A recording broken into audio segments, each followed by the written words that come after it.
ఏంటంటే ఫస్ట్ మూమెంట్లో మనం మానవ జన్మ తీసుకున్నాము కాబట్టి దానికి మనము ఇంద్రియ తృప్తి వైపు వెళ్ళి జంతువుల్లాగా బిహేవ్ చేయకూడదు.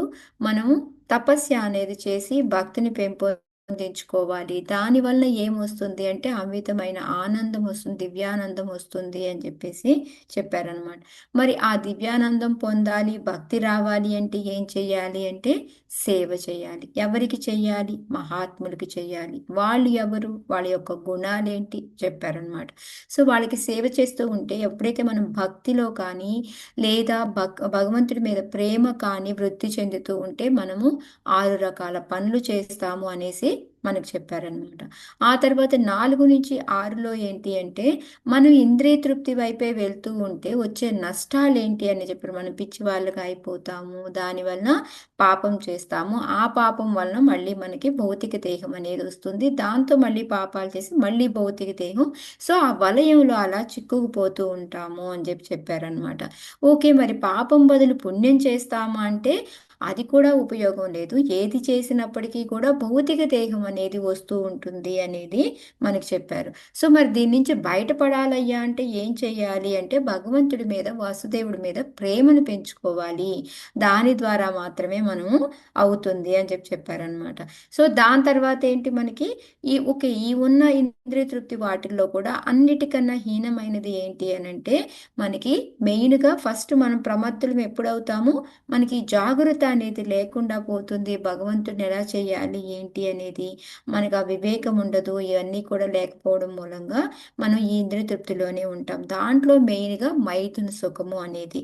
సో 8లో మైథున సుఖం ఎందుకు అంత ప్రాబల్యమైంది, దాంట్లో ఎందుకు అంత హీనమైంది అని అంటే దానివల్ల ఏంటంటే మనకి హృదయ గ్రంథి ఏర్పడుతుంది.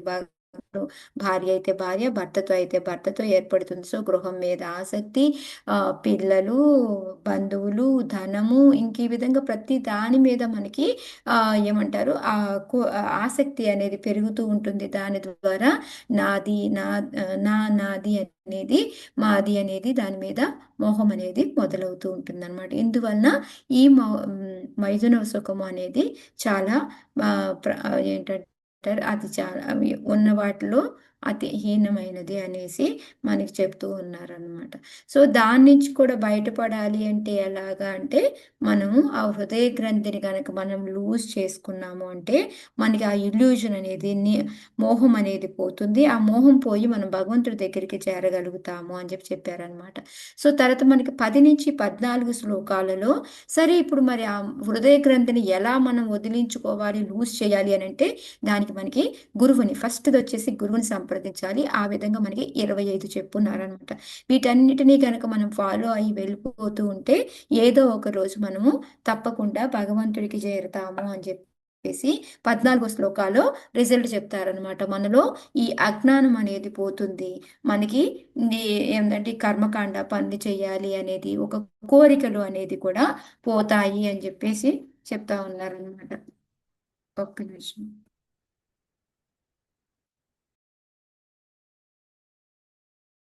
గ్రంథి అనేది దాంట్లో హృదయ గ్రంథి ఈ 25 వాటి వలన ఏమవుతుంది అంటే మనలో ఉన్న అజ్ఞానం పోతుంది. ఈ అజ్ఞానంతో పాటు కోరికలు మనకి ఏవైతే ఉంటాయో కర్మకాండ యాక్టివిటీస్లో ఉంటాయి కదా కోరికలు, దీనివల్ల నాకు ఈ ఫలితం కావాలి ఇలాంటిది, అవి అడగడం అనేది పోతుంది అని చెప్పేసి మనకి 14 శ్లోకాల్లో చెప్పారనమాట. తర్వాత 15-18 శ్లోకాలు ఏంటంటే మన బాధ్యత, రెస్పాన్సిబిలిటీస్ తీసుకోవాలి. ఏంటి అంటే నువ్వు ఒక గురువుగా కానీ, ఒక రాజుగా కానీ, ఒక తండ్రిగా కానీ ఉన్నప్పుడు వాళ్ళని కామ్యకర్మ రతుల నుంచి మనం బయటికి తీసుకురావాలి. వాళ్ళు ఏంటంటే ఒక్కొక్కసారి వినకపోయినా మనం కోపగించుకోకుండా వాళ్ళని చెప్పుకుంటూ రావాలి అని చెప్పేసి. ఎందుకు అలా చెయ్యాలి అంటే నువ్వు ఒక తండ్రి కానీ తల్లి కానీ అలా ఎవరివైనా అయిన ఉన్నప్పుడు వాళ్ళని, వాళ్ళ యొక్క బాధ్యత తీసుకున్నప్పుడు వాళ్ళని జన్మ మృత్యు జరా వ్యాధి నుంచి వాళ్ళని బయటపడగలిగితేనే నువ్వు ఆ బాధ్యత తీసుకోవాలి అని మనకి 18 శ్లోకాలు చెప్తారనమాట. సో అది అయిపోయిన తర్వాత మనకి ఎందుకు అంటే మనం ఎవరైనా ఒక అంధుడు గనక వెళ్ళి పడిపోతూ ఉంటే వాడిని మనం అలా చూస్తూ ఊరుకోలేం కదా. అందుకని వాళ్ళని కాపాడాలి అని అనుకుంటాం కాబట్టి మనం ఈ విధంగా మనం ముందు కూడా మన బాధ్యతను కూడా మనం చెయ్యాలి అనేది మనకి చెప్పుకుంటూ గురువున సస్య స్వచనమున సస్యాత్ అది నిన్న చెప్పుకున్నాము. తర్వాత 19-20 శ్లోకాల్లో ఏంటి అంటే మరి ఎవరు భగవంతుడికి చేయాలి అని చెప్తున్నారు, భగవంతుడు ఎవరు ఏంటి అనేది డౌట్ వస్తుంది అనేసి ఆయన వెంటనే నేనే భగవంతుడిని, నేను ఒక్కొక్కసారి మానవ జన్మ తీసుకొని వచ్చినప్పటికీ కూడా భగవంతుడు ఆయన ఎప్పుడూ కూడా దివ్య స్థితిలోనే ఉంటాడు అని చెప్పేసి భగవంతుడి యొక్క గొప్పతనం గురించి ఆయన చెప్తారనమాట. ఆ తర్వాత 20వ శ్లోకంలో ఏంటి అంటే భరత మహారాజు అనే అతను మీ అందరికన్నా కూడా గొప్ప, అతనితోటి చక్కగా కూడా కలిసి కట్టుగా రాజ్యాన్ని పరిపాలన చేయండి అని చెప్పేసి చెప్తారనమాట. సో ఇక్కడ మనం ఏంటి అంటే ఎందుకు ఆయన భరత మహారాజ్ తోటి కలిసికట్టుగా చేయమన్నారు అంటే ఎటువంటి అంటే రకరకాల ఆలోచనలు ఉండొచ్చు, కానీ ఆ ఆలోచనలన్నీ కలిసి కట్టుకొని చక్కగా రాజ్యాన్ని పరిపాలన చేయడానికి అందరూ టుగెదర్ ఉండి, లేకపోతే ఈ రోజుల్లో ఏంటి మనకి చిన్న దానికి డిస్ప్యూట్స్ తగాదాలు, నువ్వు అది నేను ఇది అని వస్తూ ఉంటుంది కదా. సో దానికోసం అనేసి చెప్తా ఉన్నారనమాట. సో ఇప్పుడు ఇవాళ మనం 21 నుంచి మనం మొదలు పెడదాం. ఇప్పుడు 20 వరకు అయిపోయింది. భూతేషు వీరుద్భ్యవుదోత్తమాయే సరీసృపాస్తేషు సభూతనిష్టాః తతో మనుష్యా ప్రమదాస్తతోపి గంధర్వసిద్ధా విబుధానుగాయే దేవాసురేభ్యో. షేరింగ్ లేదు మాతాజీ, share. Oh my god, sorry sorry sorry sorry. Yeah, వచ్చిందా? దేవాసురేభ్యో మగవ్రత్ప్రధానా దక్షాదయో బ్రహ్మసుతాస్తు తేషాం భవఃపరస్సోద విరంచి వీర్యః సమత్పరోహం ద్విజదేవదేవః. నిన్న ఎవరికో లాస్ట్ లో చెప్పాను మాతాజీ మీరు చదువుదురు అని, నాకు పేరు గుర్తు రావట్లేదు. ఎవరికి? కృష్ణకుమారి మాతాజీ, కృష్ణకుమారి మాతాజీ. మాతాజీ వచ్చారా?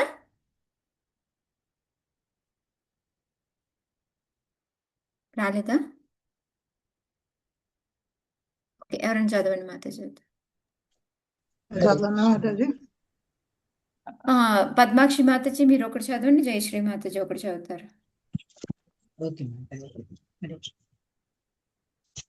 భూతేషు విరుధ్య ఉదుత్తమాయో సరీసృపాస్తేషు సబోధనిష్టాః తదో మనుష్యా ప్రమదాస్తదోపి గంధర్వసిద్ధ విబుధానుగాయే. దేవాసురేభ్యో మఘవత్ప్రధానా దక్షాదయో బ్రహ్మసుతాస్తు తేషాం భవఃపరస్సోద విరించ వీర్యః సమత్పరోహం ద్విజదేవదేవః.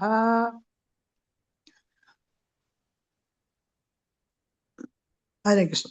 వ్యక్తమై ఉన్నట్టు రెండు శక్తులలో ఆత్మ జడ పదార్థము జీవశక్తి కలిగినవి. వనస్పతులు, తృణము, వృక్షములు, మొక్కలు, పాషాణాది జడ పదార్థముల కన్నను శ్రేష్టములు.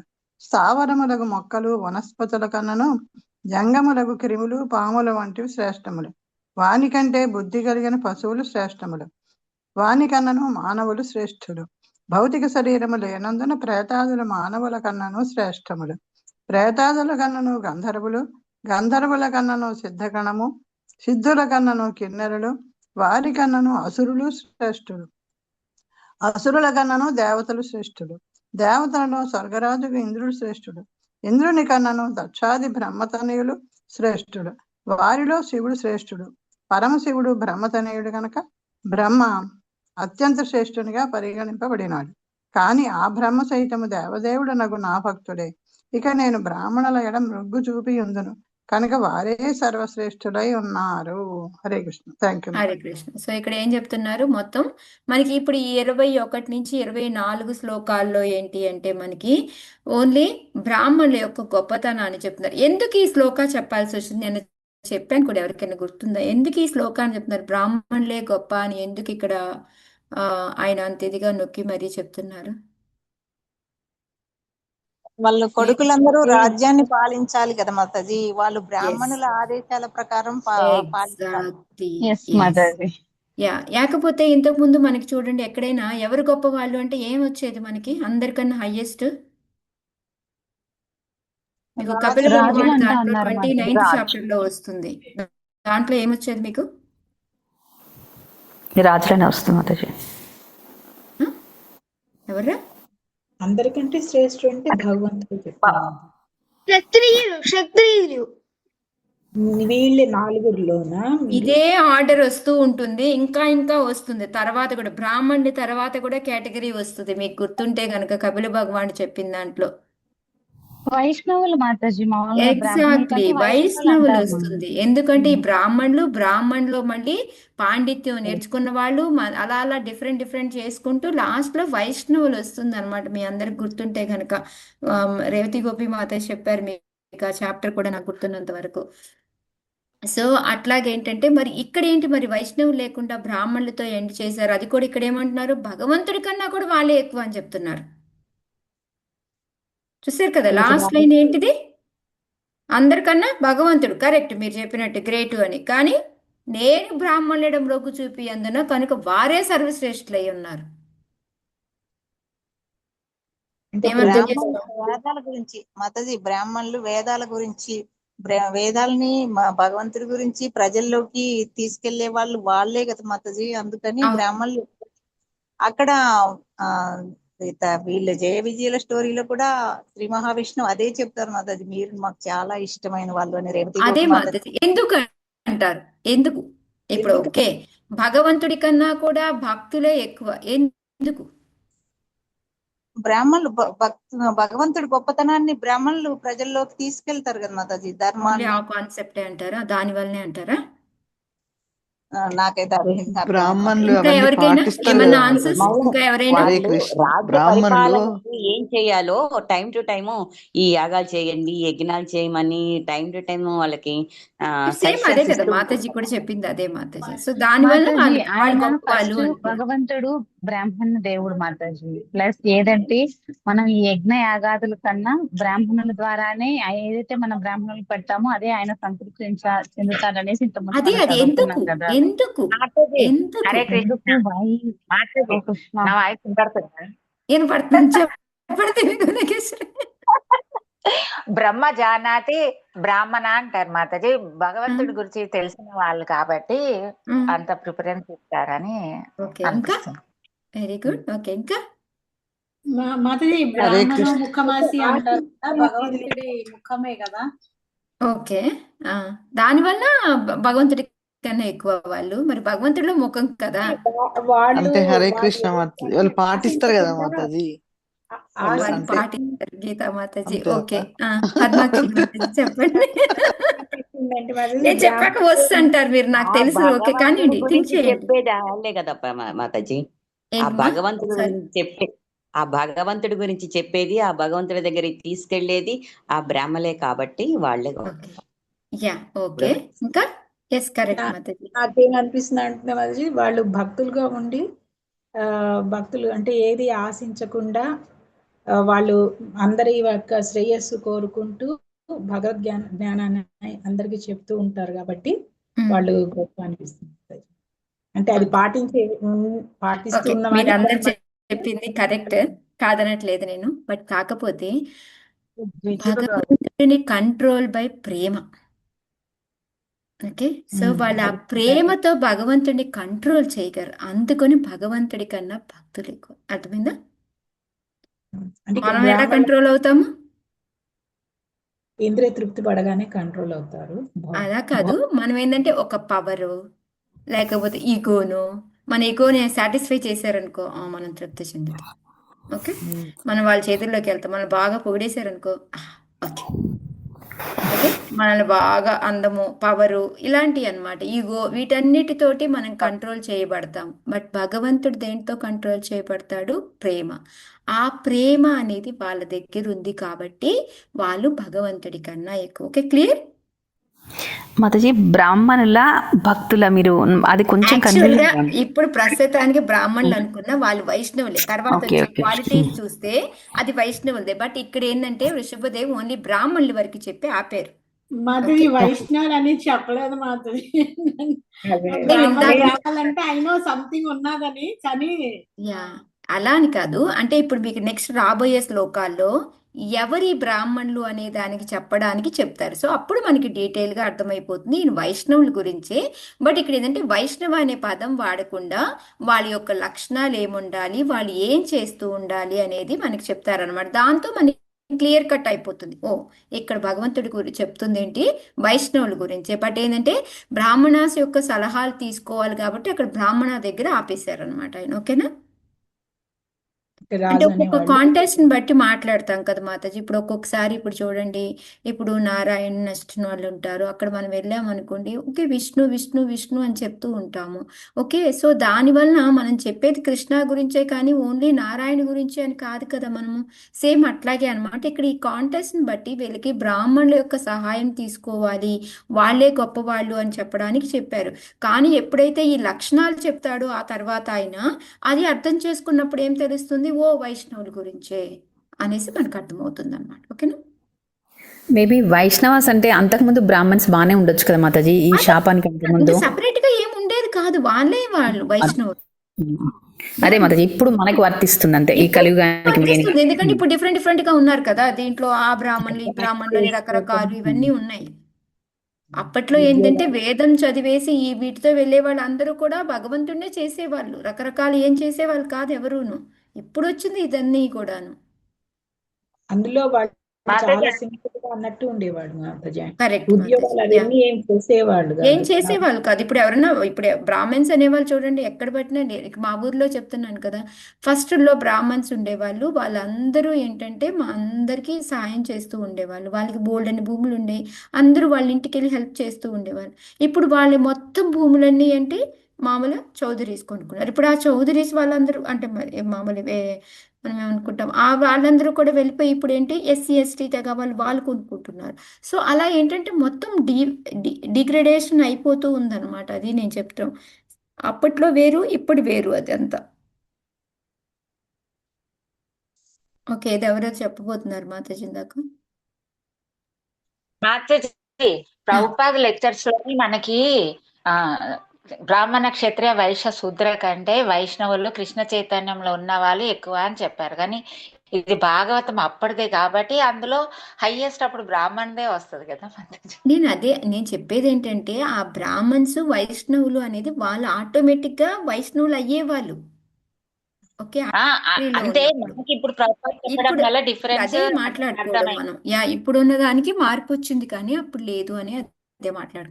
సో ఇక్కడ ఏంటి అంటే అట్లా లేరు కాబట్టి వైష్ణవులు అని సపరేట్ చెప్పారు సపరేట్ గా ప్రభుపాద. చెప్తున్నాం. ఎస్ మాతాజీ.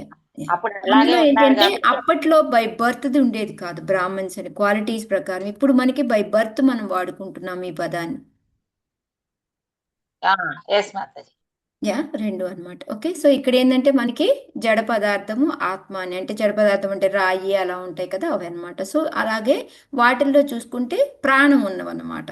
ఆ ప్రాణం ఉన్నవి ఎక్కువ, వాటికన్నా చూసుకుంటే ప్రాణం ఉన్నవి. సో ఆ ప్రాణం ఉన్న వాటిల్లో కూడాను కొన్ని కదలవు. ఏంటి అవి? చెట్లు ఇలాంటివన్నీ కూడా కదలవు. ప్రాణం ఉంటుంది కానీ కదలవు అనమాట. సో అవి వాటికన్నా కూడా ఎక్కువ ఏంటి అంటే మనకి కదిలేవు అనమాట. చరాలు అంటాం కదా మనము, కదులుతున్నాయి అంటే ఎలాగా పాములు క్రిములు ఇలాంటివి అనమాట.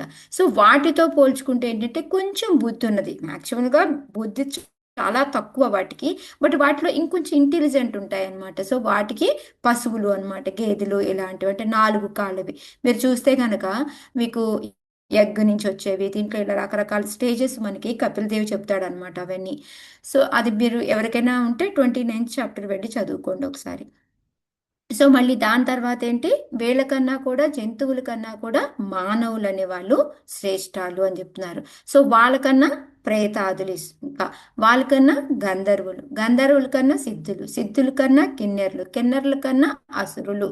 ఎందుకు మీరు అనుకోవచ్చు, మాతాజీ కిన్నెర్లు వీళ్ళకన్నా అసురులు ఎలా శ్రేష్ఠులు అనేసి. ఎందుకంటారు శ్రేష్ఠులు అసురులు?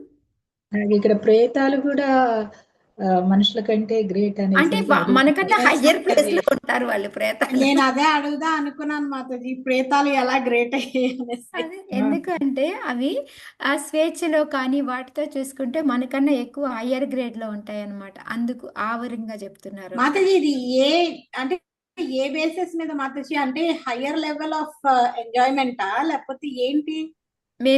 నాకేమో అది అర్థం కాలేదు. బట్ ఏంటంటే నేను అనుకోవడం, మన ఈ లోకాల్లో స్టే చేస్తాం చూడు, దాన్ని బట్టి చెప్తున్నారు అనిపించింది నాకు. ఓకే మాతాజీ. ఫస్ట్ ఇక్కడ కొన్ని మాత్రం బుద్ధిని ఉపయోగించి చెప్పారు, తర్వాత కొన్ని మన ప్లేసెస్ స్టే చేస్తాం కదా దాన్ని బట్టి చెప్పారు, కొన్ని స్వేచ్ఛను బట్టి. సో అన్ని కామన్గా తీసుకొని వాళ్ళు కేటగరైజ్ చేసింది అనమాట ఇది. ఓకే. సో నెక్స్ట్ గంధర్వులు కన్నా సిద్ధులు, ఎందుకంటే వాళ్ళకి ఇంకా పవర్స్ ఎక్కువ కదా, ఎక్కడ పడితే అక్కడికి వెళ్ళగలుగుతారు. సో వాళ్ళకన్నా కూడా కిన్నెర్ల కన్నా అసురులు, వేసుకుంటే అసురు లోకం ఇంకా పైనే ఉంటుంది. సో అసురుల కన్నా చూస్తే దేవతలు గొప్ప అనమాట. దేవతల్లో ఇంద్రుడు గొప్ప. ఇంద్రుడి కన్నా కూడా చూసుకుంటే మనకి ఈ బ్రహ్మ కొన్ని కొడుకులు ఉన్నారు కదా, వాళ్ళందరిలోకి దక్షుడు అనమాట. అందుకే దక్షుడు వచ్చినప్పుడు మాతాజీ అసురులు గొప్ప అని ఎందుకు అని అన్నారు, అది అర్థం కాలేదు. అది పైన మాతాజీ, అసురు లోకం అనేది ఇంకా వీటన్నిటిని దాటి ఉంటుంది మాతాజీ. ఓకే. యా. మాతాజీ అసురులు పాతాళ లోకాల్లో కదా ఉండేది, ఉన్నారా పైన ఉంటారా? లేదు, పైనే ఉంటారు. యా. అవునా? ఓకే మాతాజీ. అసలు అంటే రాక్షసులు అంటే కింది వైపు ఏంటి, ఎలా తీసుకోవాలి మాతాజీ మరి? అంటే ఆ కింద ఉండేది ఏంటి అంటే మనకి పనిష్మెంట్ తో వచ్చేవాళ్ళు. ఇప్పుడు మనకి అసురులు కూడా ఏమవుతుంది చూడండి, ఇప్పుడు మనకి హిరణ్యకశిపు వీళ్ళందరూ కూడా అసురులే, బట్ కానీ వాళ్ళంతా రాజ్యాన్ని పరిపాలించి పైకే వెళ్ళారు కదా. Okay okay. స్వర్గాన్ని కూడా జయించేసి వాళ్ళు దాన్ని పరిపాలించి వాళ్ళు చేశారు కదా. అదేలే నాగలోకం సంబంధించి సరీసృపాలకు సంబంధించి మరి అవన్నీ నాగలోకం అదంతా ఉంటుంది. అది కిందికి అయి ఉంటుంది. అదే మాతాజీ, అదే అంటే జంతువుల కింద తీసుకోవాలి, రాక్షసుల కింద తీసుకోకూడదు. ఇప్పుడు మనం అసురుల కింద తీసుకోకూడదు అసలు. సో వాళ్ళు దానికన్నా ఇంద్రుడి కన్నా కూడా దక్షుడు అనమాట. దక్షుడి కన్నా కూడా శివుడు. మరి ఇప్పుడు చూడండి, ఇక్కడ ఈ శ్లోకాల్లో చూస్తే మీకు బోల్డ్ అని డౌట్స్ వస్తాయి. శివుడు కన్నా కూడాను బ్రహ్మ గొప్ప అని అంటారు, కానీ మనం వినిందేంటి, మనకి తెలిసిందేంటి, అందరికన్నా గొప్ప ఎవరు? శివుడే అనుకుంటాం మాతాజీ, శివుడే. శివుడు. ఏంటి వర్డ్ వాడతాం మనం? ప్రథమ భక్తుడు కాబట్టి వైష్ణవానం యథాశంభు, ఆయన అందరికన్నా. బట్ ఇక్కడ ఎందుకంటే ఇక్కడ చూడండి ఎందుకు ఇచ్చారు అంటే బ్రహ్మ కొడుకు కాబట్టి బ్రహ్మకి హయ్యర్ స్టేజ్ ఇచ్చారు విలువ ప్రకారంగా అనమాట. ఓకే. అందుకే ఎక్కువ కన్ఫ్యూజ్ అవ్వకండి. జస్ట్ ఏంటంటే ఆయన బ్రాహ్మణులు గొప్ప చెప్పాలని ఆ కాంటెక్స్ట్తో చెప్తున్నారు అనుకోని దాన్ని అర్థం చేసుకుంటే మీకు ఈజీగా ఉంటుంది అనమాట. ఓకే. సో అక్కడ తర్వాత బ్రహ్మ కన్నా కూడా నేను గొప్ప, ఎందుకంటే నాదే కాబట్టి వింటాడు నాకన్నా కూడా. కానీ నాకన్నా కూడాను బ్రాహ్మణులు గొప్ప. ఎందుకు అంటే బ్రాహ్మణులు ప్రేమతోటి నన్ను ఇది చేస్తారు. మీ అందరికీ గుర్తుంటే కనుక ఎప్పుడైతే అంబరీష్ మహారాజుని దుర్వాసుడు శపించిన తర్వాత ఆయనకి ఏంటిది సుదర్శన వెనకాల పడుతూ ఉంటే ఆయన వెళ్ళి మళ్ళీ భగవంతుడి దగ్గరికి వెళ్ళి నన్ను కాపాడు అంటే అప్పుడు భగవంతుడు ఒక శ్లోకా చెప్తాడు. ఎవరికైనా గుర్తుందా? 9.4.63 అనుకుంటా, నాకు తెలిసి శ్లోకా నెంబరు. అహం భక్త పరాధీన అని వస్తుంది. సో ఎంతే మాత్రం 9.4.63 ఎవరి దగ్గర ఉంటే తెలుగు బుక్ తీసి మీనింగ్ చదువుదురు. శ్రీ భగవానువాచ అహం భక్త పరాధీనో హ్యస్వతంత్ర ఇవ ద్విజ సాధుభిర్గ్రస్త హృదయో భక్తైర్భక్త జనప్రియ. ఇది శ్లోకం అనమాట. భగవంతుడు చెప్తాడు నువ్వు నన్ను కాపాడు అంటే నా చేతుల్లో ఏమి లేదయ్యా, నేను వాళ్ళకి కట్టుబడి ఉన్నాను, నాకు స్వతంత్రం లేదు, నేను వాళ్ళకి కట్టుబడి ఉన్నాను వాళ్ళ ప్రేమకి అని చెప్పి వాళ్ళ నా హృదయంలో అంతా కూడా వాళ్ళే ఉంటారు అని చెప్పి చెప్తారనమాట. ఎవరైనా తీస్తే కనుక 9th canto 4th chapter 63 అనమాట. సో అదే మనకి ఇక్కడ ఎక్స్ప్లెయిన్ చేస్తూ ఉన్నారనమాట. సో ప్రపాదుల వారు కూడా ఏంటంటే ఈ బ్రాహ్మణులు భగవంతుడి కన్నా కూడా శ్రేష్టము అని ఎందుకు అంటే వాళ్ళు ఈ రాజ్యాన్ని నడపడానికి ఇందాక ఒక మాత చెప్పినట్టు వాళ్ళు బాగా హెల్ప్ చేస్తూ ఉంటారు. అలాగే ఇక్కడ భరతుడు ఏంటి అంటే ఆయన రాజ్యపాలన చేయడానికి వాళ్ళ సాయం తీసుకోవాలి కంపల్సరీ అని చెప్పడం కోసమే ఈ బ్రాహ్మణుల యొక్క గొప్పతనాన్ని చెప్తున్నారు అనేసి. అది కాక ఆ బ్రాహ్మణుడు అంటే చాలా భగవంతుడికి ఇష్టం. ఏంటి శ్లోక మనం ప్రసాదం ఆఫర్ చేసేటప్పుడు కూడా చదువుతాం. ఏంటి ఆ శ్లోక? నమో బ్రహ్మణ దేవాయ నమో బ్రాహ్మణ దేవాయ గో బ్రాహ్మణాయ హితాయ గోవిందాయ. అదే శ్లోకం. సో అంతేకాకుండా నేను తర్వాత చెప్పాను కదా మీకు 24వ శ్లోకాలో 8 లక్షణాలు వాళ్ళకు ఉండాలి అని. ఎలా అంటే మనసును కంట్రోల్ చేసుకోవాలి, ఇంద్రియాలు కంట్రోల్ చేసుకోవాలి, క్షమ అనేది ఉండాలి. ఈ విధంగా వాళ్ళకి 8 రకాల గుణాలు వస్తాయి. అవి మనం ఎలాగో ఆ శ్లోకా చెప్పుకునేటప్పుడు మనం చర్చించుకుందాం అనమాట. సో అలా వాళ్ళు ఏంటి అంటే వాళ్ళని ఎప్పుడూ కూడా మనం పూజించాలి, వాళ్ళకి ప్రసాదం పెడితే భగవంతుడికి పెట్టినట్టే అని చెప్పేసి చెప్తున్నారు. కాకపోతే ఇప్పుడున్న వాటిలో ఏంటి అంటే మీరు సరిగ్గా రాజుని ఎంచుకోవటలేదు, ఆ రాజు కూడా బ్రాహ్మణుల యొక్క మాట వినట్లేదు అనేది మనకి, అందుకే మనము కరెక్ట్గా లేదు ఇక్కడ అని చెప్పేసి మనకి ప్రపాదులు వారు చెప్తూ ఉన్నారు. సో నెక్స్ట్ పారాగ్రాఫ్లో ఏం చెప్తున్నారు అంటే, మనకి ఇప్పుడు జడ పదార్థం నుంచి మొదలు పెట్టుకుంటూ వస్తే మనకి ఈ డార్విన్ సిద్ధాంతం ఏంటిది, మన అందరివి చిన్నగా ఒక నుంచి పెరుక్కుంటూ ఇలా వచ్చాము అని చెప్తారు కదా. మరి ఇప్పుడు చూడడానికి అలాగే ఉంది కదా, ఆర్డర్ కూడా అలాగే ఉంది కదా అని అనుకుంటే అది కాదు. ఎందుకు అంటే జడ పదార్థం నుంచే మనం వచ్చినప్పటికీ కూడా ఆ జడ పదార్థం ఎక్కడి నుంచి వచ్చింది? భగవంతుడి నుంచి వచ్చింది.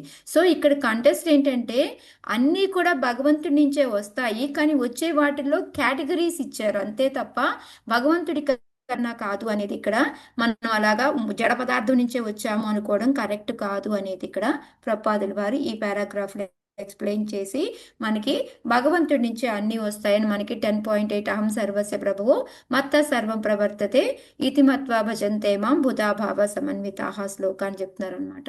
జడ పదార్థానికైనా లేదా మనకు ఆత్మకైనా ఎటువంటి వాటికైనా కూడా కారణం భగవంతుడే. ఎందుకంటే భౌతిక ప్రపంచం ఆధ్యాత్మిక ప్రపంచం రెండు కూడా భగవంతుడి నుంచే వచ్చాయి అని, భగవంతుడికి ఇలాంటివి రెండు శక్తులు ఉంటాయి అని చెప్పేసి ఇక్కడ మనకి ప్రపాదుల వారు ఎక్స్ప్లెయిన్ చేస్తూ ఉన్నారనమాట. సో మనకి ఎప్పుడు చెప్పేది నిత్యానాం చేతనం చేతనానం, మనకి అంతా కూడా భగవంతుడి నుంచే వస్తాయి, మనం భగవంతుడితో పాటే ఉండాలి అనేది అని చెప్పి చెప్తూ ఉన్నారనమాట. ఓకే, సో ఇంక లాస్ట్లో ఏంటంటే మనకి ఆ బ్రాహ్మణత్వం అనేది ఎప్పుడు వస్తుంది అంటే మనకి పూర్ణత్వం వచ్చినప్పుడు. ఆ పూర్ణత్వం ఎప్పుడు వస్తుంది అంటే మనం పరబ్రహ్మని ఎప్పుడైతే భగవంతుని అర్చిస్తామో అప్పుడు మాత్రమే మనకి ఆ పూర్ణత్వం అనేది వస్తుంది. అప్పుడు మనం అలాంటి బ్రాహ్మణుని, పూర్ణత్వం సంపాదించిన అలాంటి బ్రాహ్మణుని గనక మనం ప్రే చేసుకుంటే మనకి కూడా భగవంతుడి యొక్క కృప అనేది దొరుకుతుంది అనేది ఇక్కడ మనకి ప్రపాదుల వారు చెప్తున్నారు అనమాట. అందుకనే బ్రాహ్మణ్ణి ద్విజదేవుడు అని అంటే భగవంతుడిని ద్విజ దేవదేవ అని అంటారు అని చెప్తున్నారు. ఓకే, ఎందుకంటే వాళ్ళు ఎవరిని పూజ చేస్తారు? ద్విజదేవుడు మన బ్రాహ్మణులు అనుకుంటే వాళ్ళు ఎవరిని పూజ చేస్తారు? వాళ్ళకి పూర్ణస్థితి రావాలంటే ఎవరిని ప్రే చేయాలి? దేవదేవుడిని అంటే దేవాది దేవుడిని, దేవాది దేవుడిని చెయ్యాలి. సో అంటే అప్పుడు ఆటోమేటిక్ గా ఎవరు గొప్ప అవుతున్నారు? అక్కడ భగవంతుడే గొప్ప అవుతున్నాడు. కానీ భగవంతుడు ఏమంటున్నాడు? వాళ్ళు నన్ను ప్రే చేస్తున్నారు కాబట్టి, ప్రేమతో నన్ను లొంగ తీసుకుంటున్నారు కాబట్టి వీళ్ళు నాకన్నా ఎక్కువ అని చెప్పేసి చెప్తూ ఉన్నారు. సో అలా ప్రేమకి లొంగిపోయిన ఎన్నో ఎగ్జాంపుల్స్ మనకు ఉన్నాయి.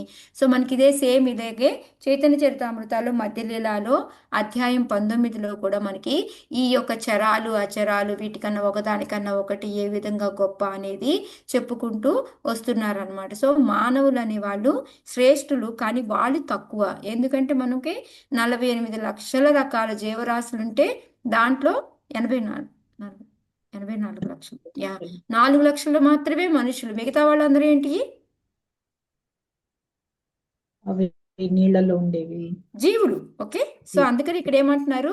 మానవులు శ్రేష్ఠులైనప్పటికీ కూడా మానవులు అతి తక్కువ సంఖ్యలో ఉన్నారు అని చెప్పేసి చెప్తున్నారు అనమాట. మళ్ళీ ఆ అతి తక్కువ సంఖ్యలోనే మానవుల్లో అనేక రకాలన్నమాట. మ్లేచ్చులు, పులిందులు, బౌద్ధులు, శబరులు అని రకరకాల మనకి తెగలకు చెందిన వాళ్ళు ఉన్నారు. మళ్ళీ వాళ్ళల్లో వైదిక నియమాలు పాటించే వాళ్ళు, ఈ విధంగా. సో అందరికన్నా మానవుల్లో శ్రేష్ఠుడు ఎవరు అయ్యా అంటే ఈ వర్ణాశ్రమ ధర్మాన్ని పాటిస్తూ భగవంతుని కనుక ఎవరైతే మనకి పూజించుకుంటూ ఉంటారో వాళ్ళు నిజమైన వాళ్ళు అని చెప్పేసి చెప్తున్నారు. సో దాంట్లో కొంతమంది ఏంటి పుణ్యం చేసే వాళ్ళు ఉంటారు, కొంతమంది జ్ఞానులు ఉంటారు, ఇలా రకరకాలుగా మనకి ఇవన్నీ పోయి లాస్ట్లో మనకి ఎవరైతే భగవంతుణ్ణి దేవాతి దేవుడు అని పూజిస్తూ ఉంటారో, వర్ణాశ్రమ పద్ధతిని పాలిస్తూ ఉంటారో వాళ్ళు అత్యుత్తమైన వాళ్ళు అని వస్తుంది అని చెప్పేసి మనకి దీనిలో వస్తుంది అనమాట.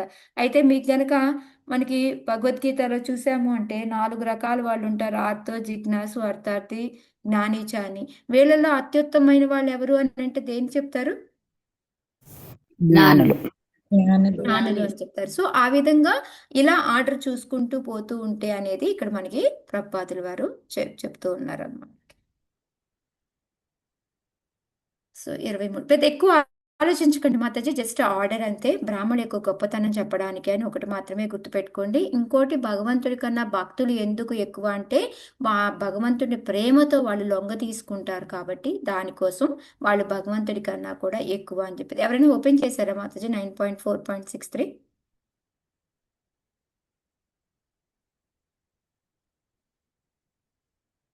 మీకు ఇంకా ఇలా చాలా శ్లోకాలు ఉన్నాయి. భగవంతుడు ప్రేమతో లొంగిపోయి వాళ్ళకి కావాల్సినవన్నీ చేస్తూ. సో మనకి అలాంటి ఎగ్జాంపుల్స్ ఏమైనా కొన్ని చెప్తారా?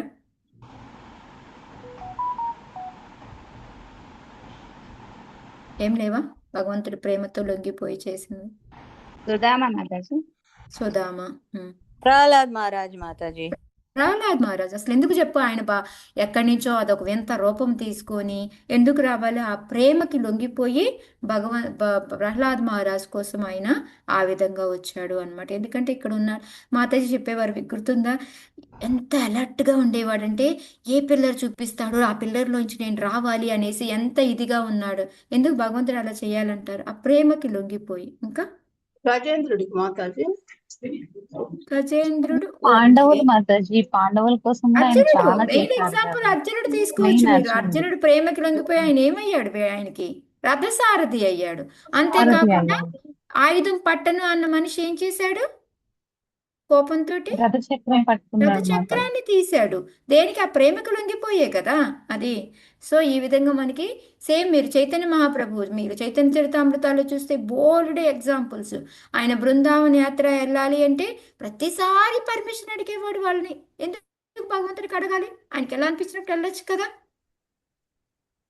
స్వరూప ప్లీజ్ అని పంపించవా, దామోదర ప్లీజ్ పర్మిషన్ ఇవ్వా అనేసి వాళ్ళని అందరినీ అడుగుతూ ఉండేవాళ్ళు. వాళ్ళందరూ లేదు లేదు లేదు వింటర్, ఇప్పుడు సమ్మర్ వింటర్, ఇది ఏదో ఒకటి చెప్పి సంవత్సరాలు సంవత్సరాలు ఆయన వెళ్ళనీయకుండా ఆపుతారు. మళ్ళీ సౌత్ ఇండియా టూర్ వెళ్ళాలి అంటే ఆయన, నేను మా అన్న లేడు కదా, మా అన్న ఎటో వెళ్ళిపోయాడు అటువైపు అంట, నేను వెళ్ళి ఎత్తుకొచ్చుకుంటాను. భగవంతుడికి తెలీదా ఆయన ఏమయ్యాడో ఏంటో తెలియదు? ఆయన కూడా వీళ్ళ పర్మిషన్ తీసుకొని వాళ్ళు ఒప్పుకున్నాక ఎన్నో రోజుల తర్వాత ఆయన బయలుదేరుతాడు. ఎందుకంటే ప్రేమ. సో ఈ విధంగా మనకి ఎన్నో లీలలు ఉన్నాయి. మనకి భగవంతుడు ఆ ప్రేమకి లొంగిపోయి ఎలాంటి పనులైనా చేయడానికి రెడీ అవ్వడం అనేది. సో అది ఇక్కడ మనకి భగవంతుడి కంట్రోల్ బై లవ్. మనము అలా కాదు. అదే నా బ్రాహ్మణైస్తులయే భూతమన్యత్ పశ్యామి విప్రాః కిమథ పరం తు యస్మిన్ రుభి ప్రహుతం శ్రద్ధయాహం అష్టామి కామం న తథాగ్నిహోత్రే. చదవండి మాత, హరే కృష్ణ. చదవండి. న బ్రహ్మణైస్తులయే భూతమన్యత్ పశ్యామి విప్రా కిమతా పరం తు యస్మిన్ రుభిః ప్రహుతం శ్రద్ధయాహం అశ్నామి కామం న తథాగ్నిహోత్రే. విప్రులారా, నాకు సంబంధించినంత వరకు ఈ ప్రపంచమున బ్రాహ్మణులతో సమానులు గాని వారి కన్నను శ్రేష్ఠులు గాని లేరు. వారితో పోల్చదగిన వారిని నేను గాంచజాలకున్నాను. నా ఉద్దేశము నెరిగిన జనులు వేదానుసారము కర్మానుష్ఠానమును గావించిన పిదప భక్తి శ్రద్ధలతో బ్రాహ్మణులు ముఖము ద్వారా నాకు అన్నము నొసగుదురు. ఆ విధముగా ఒసగబడిన అన్నమును నేను మిక్కిలి సంతుష్టితో భుజించుతును. నిస్సందేహముగా యజ్ఞాన్ని ద్వారా ఒసగబడిన అన్నము కన్నను ఈ ప్రకారము ఒసగబడిన అన్నము వలనే నేను మిగుల ప్రసన్నుడగదు. సో ఇక్కడ ఎందుకు ఆ బ్రాహ్మణులు గొప్ప అనేది ఇక్కడ పడి వృషభదేవి చెప్తున్నారు అనమాట. ఎందుకు అంటే వాళ్ళకన్నా సమానులు కానీ శ్రేష్ఠులు కానీ లేరు అని చెప్పి. ఎలా అయితే భగవంతుడికి అసమూర్ధ్వ అని ఆయన చెప్పుకుంటాడో అలాగే వీళ్ళకన్నా కూడా ఈక్వల్ అయిన వాళ్ళు లేరు. ఎందుకు అంటే వాళ్ళు ఎప్పుడూ కూడాను వాళ్ళ ద్వారా నాకు ఫుడ్ పెట్టారు అనుకో, బ్రాహ్మణులకి తినిపిస్తే నాకు తినిపించినట్టే. అదనమాట ఆయన చెప్పడం అక్కడ. అందుకే మీ అందరికీ గుర్తుందా, ఎవరు మాతాజీ, హరిదాస్ ఠాకూర్ని పిలిచి ఇస్తాడు. అద్వైతాచార్య వాళ్ళ యొక్క తండ్రికి మన శ్రాద్ధానికి దానికి ఆఫర్ చేసిన తర్వాత ఫస్ట్ భోజనం బ్రాహ్మణులకి తినిపించాలి అనేసి హరిదాస్ ఠాకూర్ని తీసుకొస్తారు అక్కడ ఉన్న అంతమంది బ్రాహ్మణ్స్ని వదిలేసి.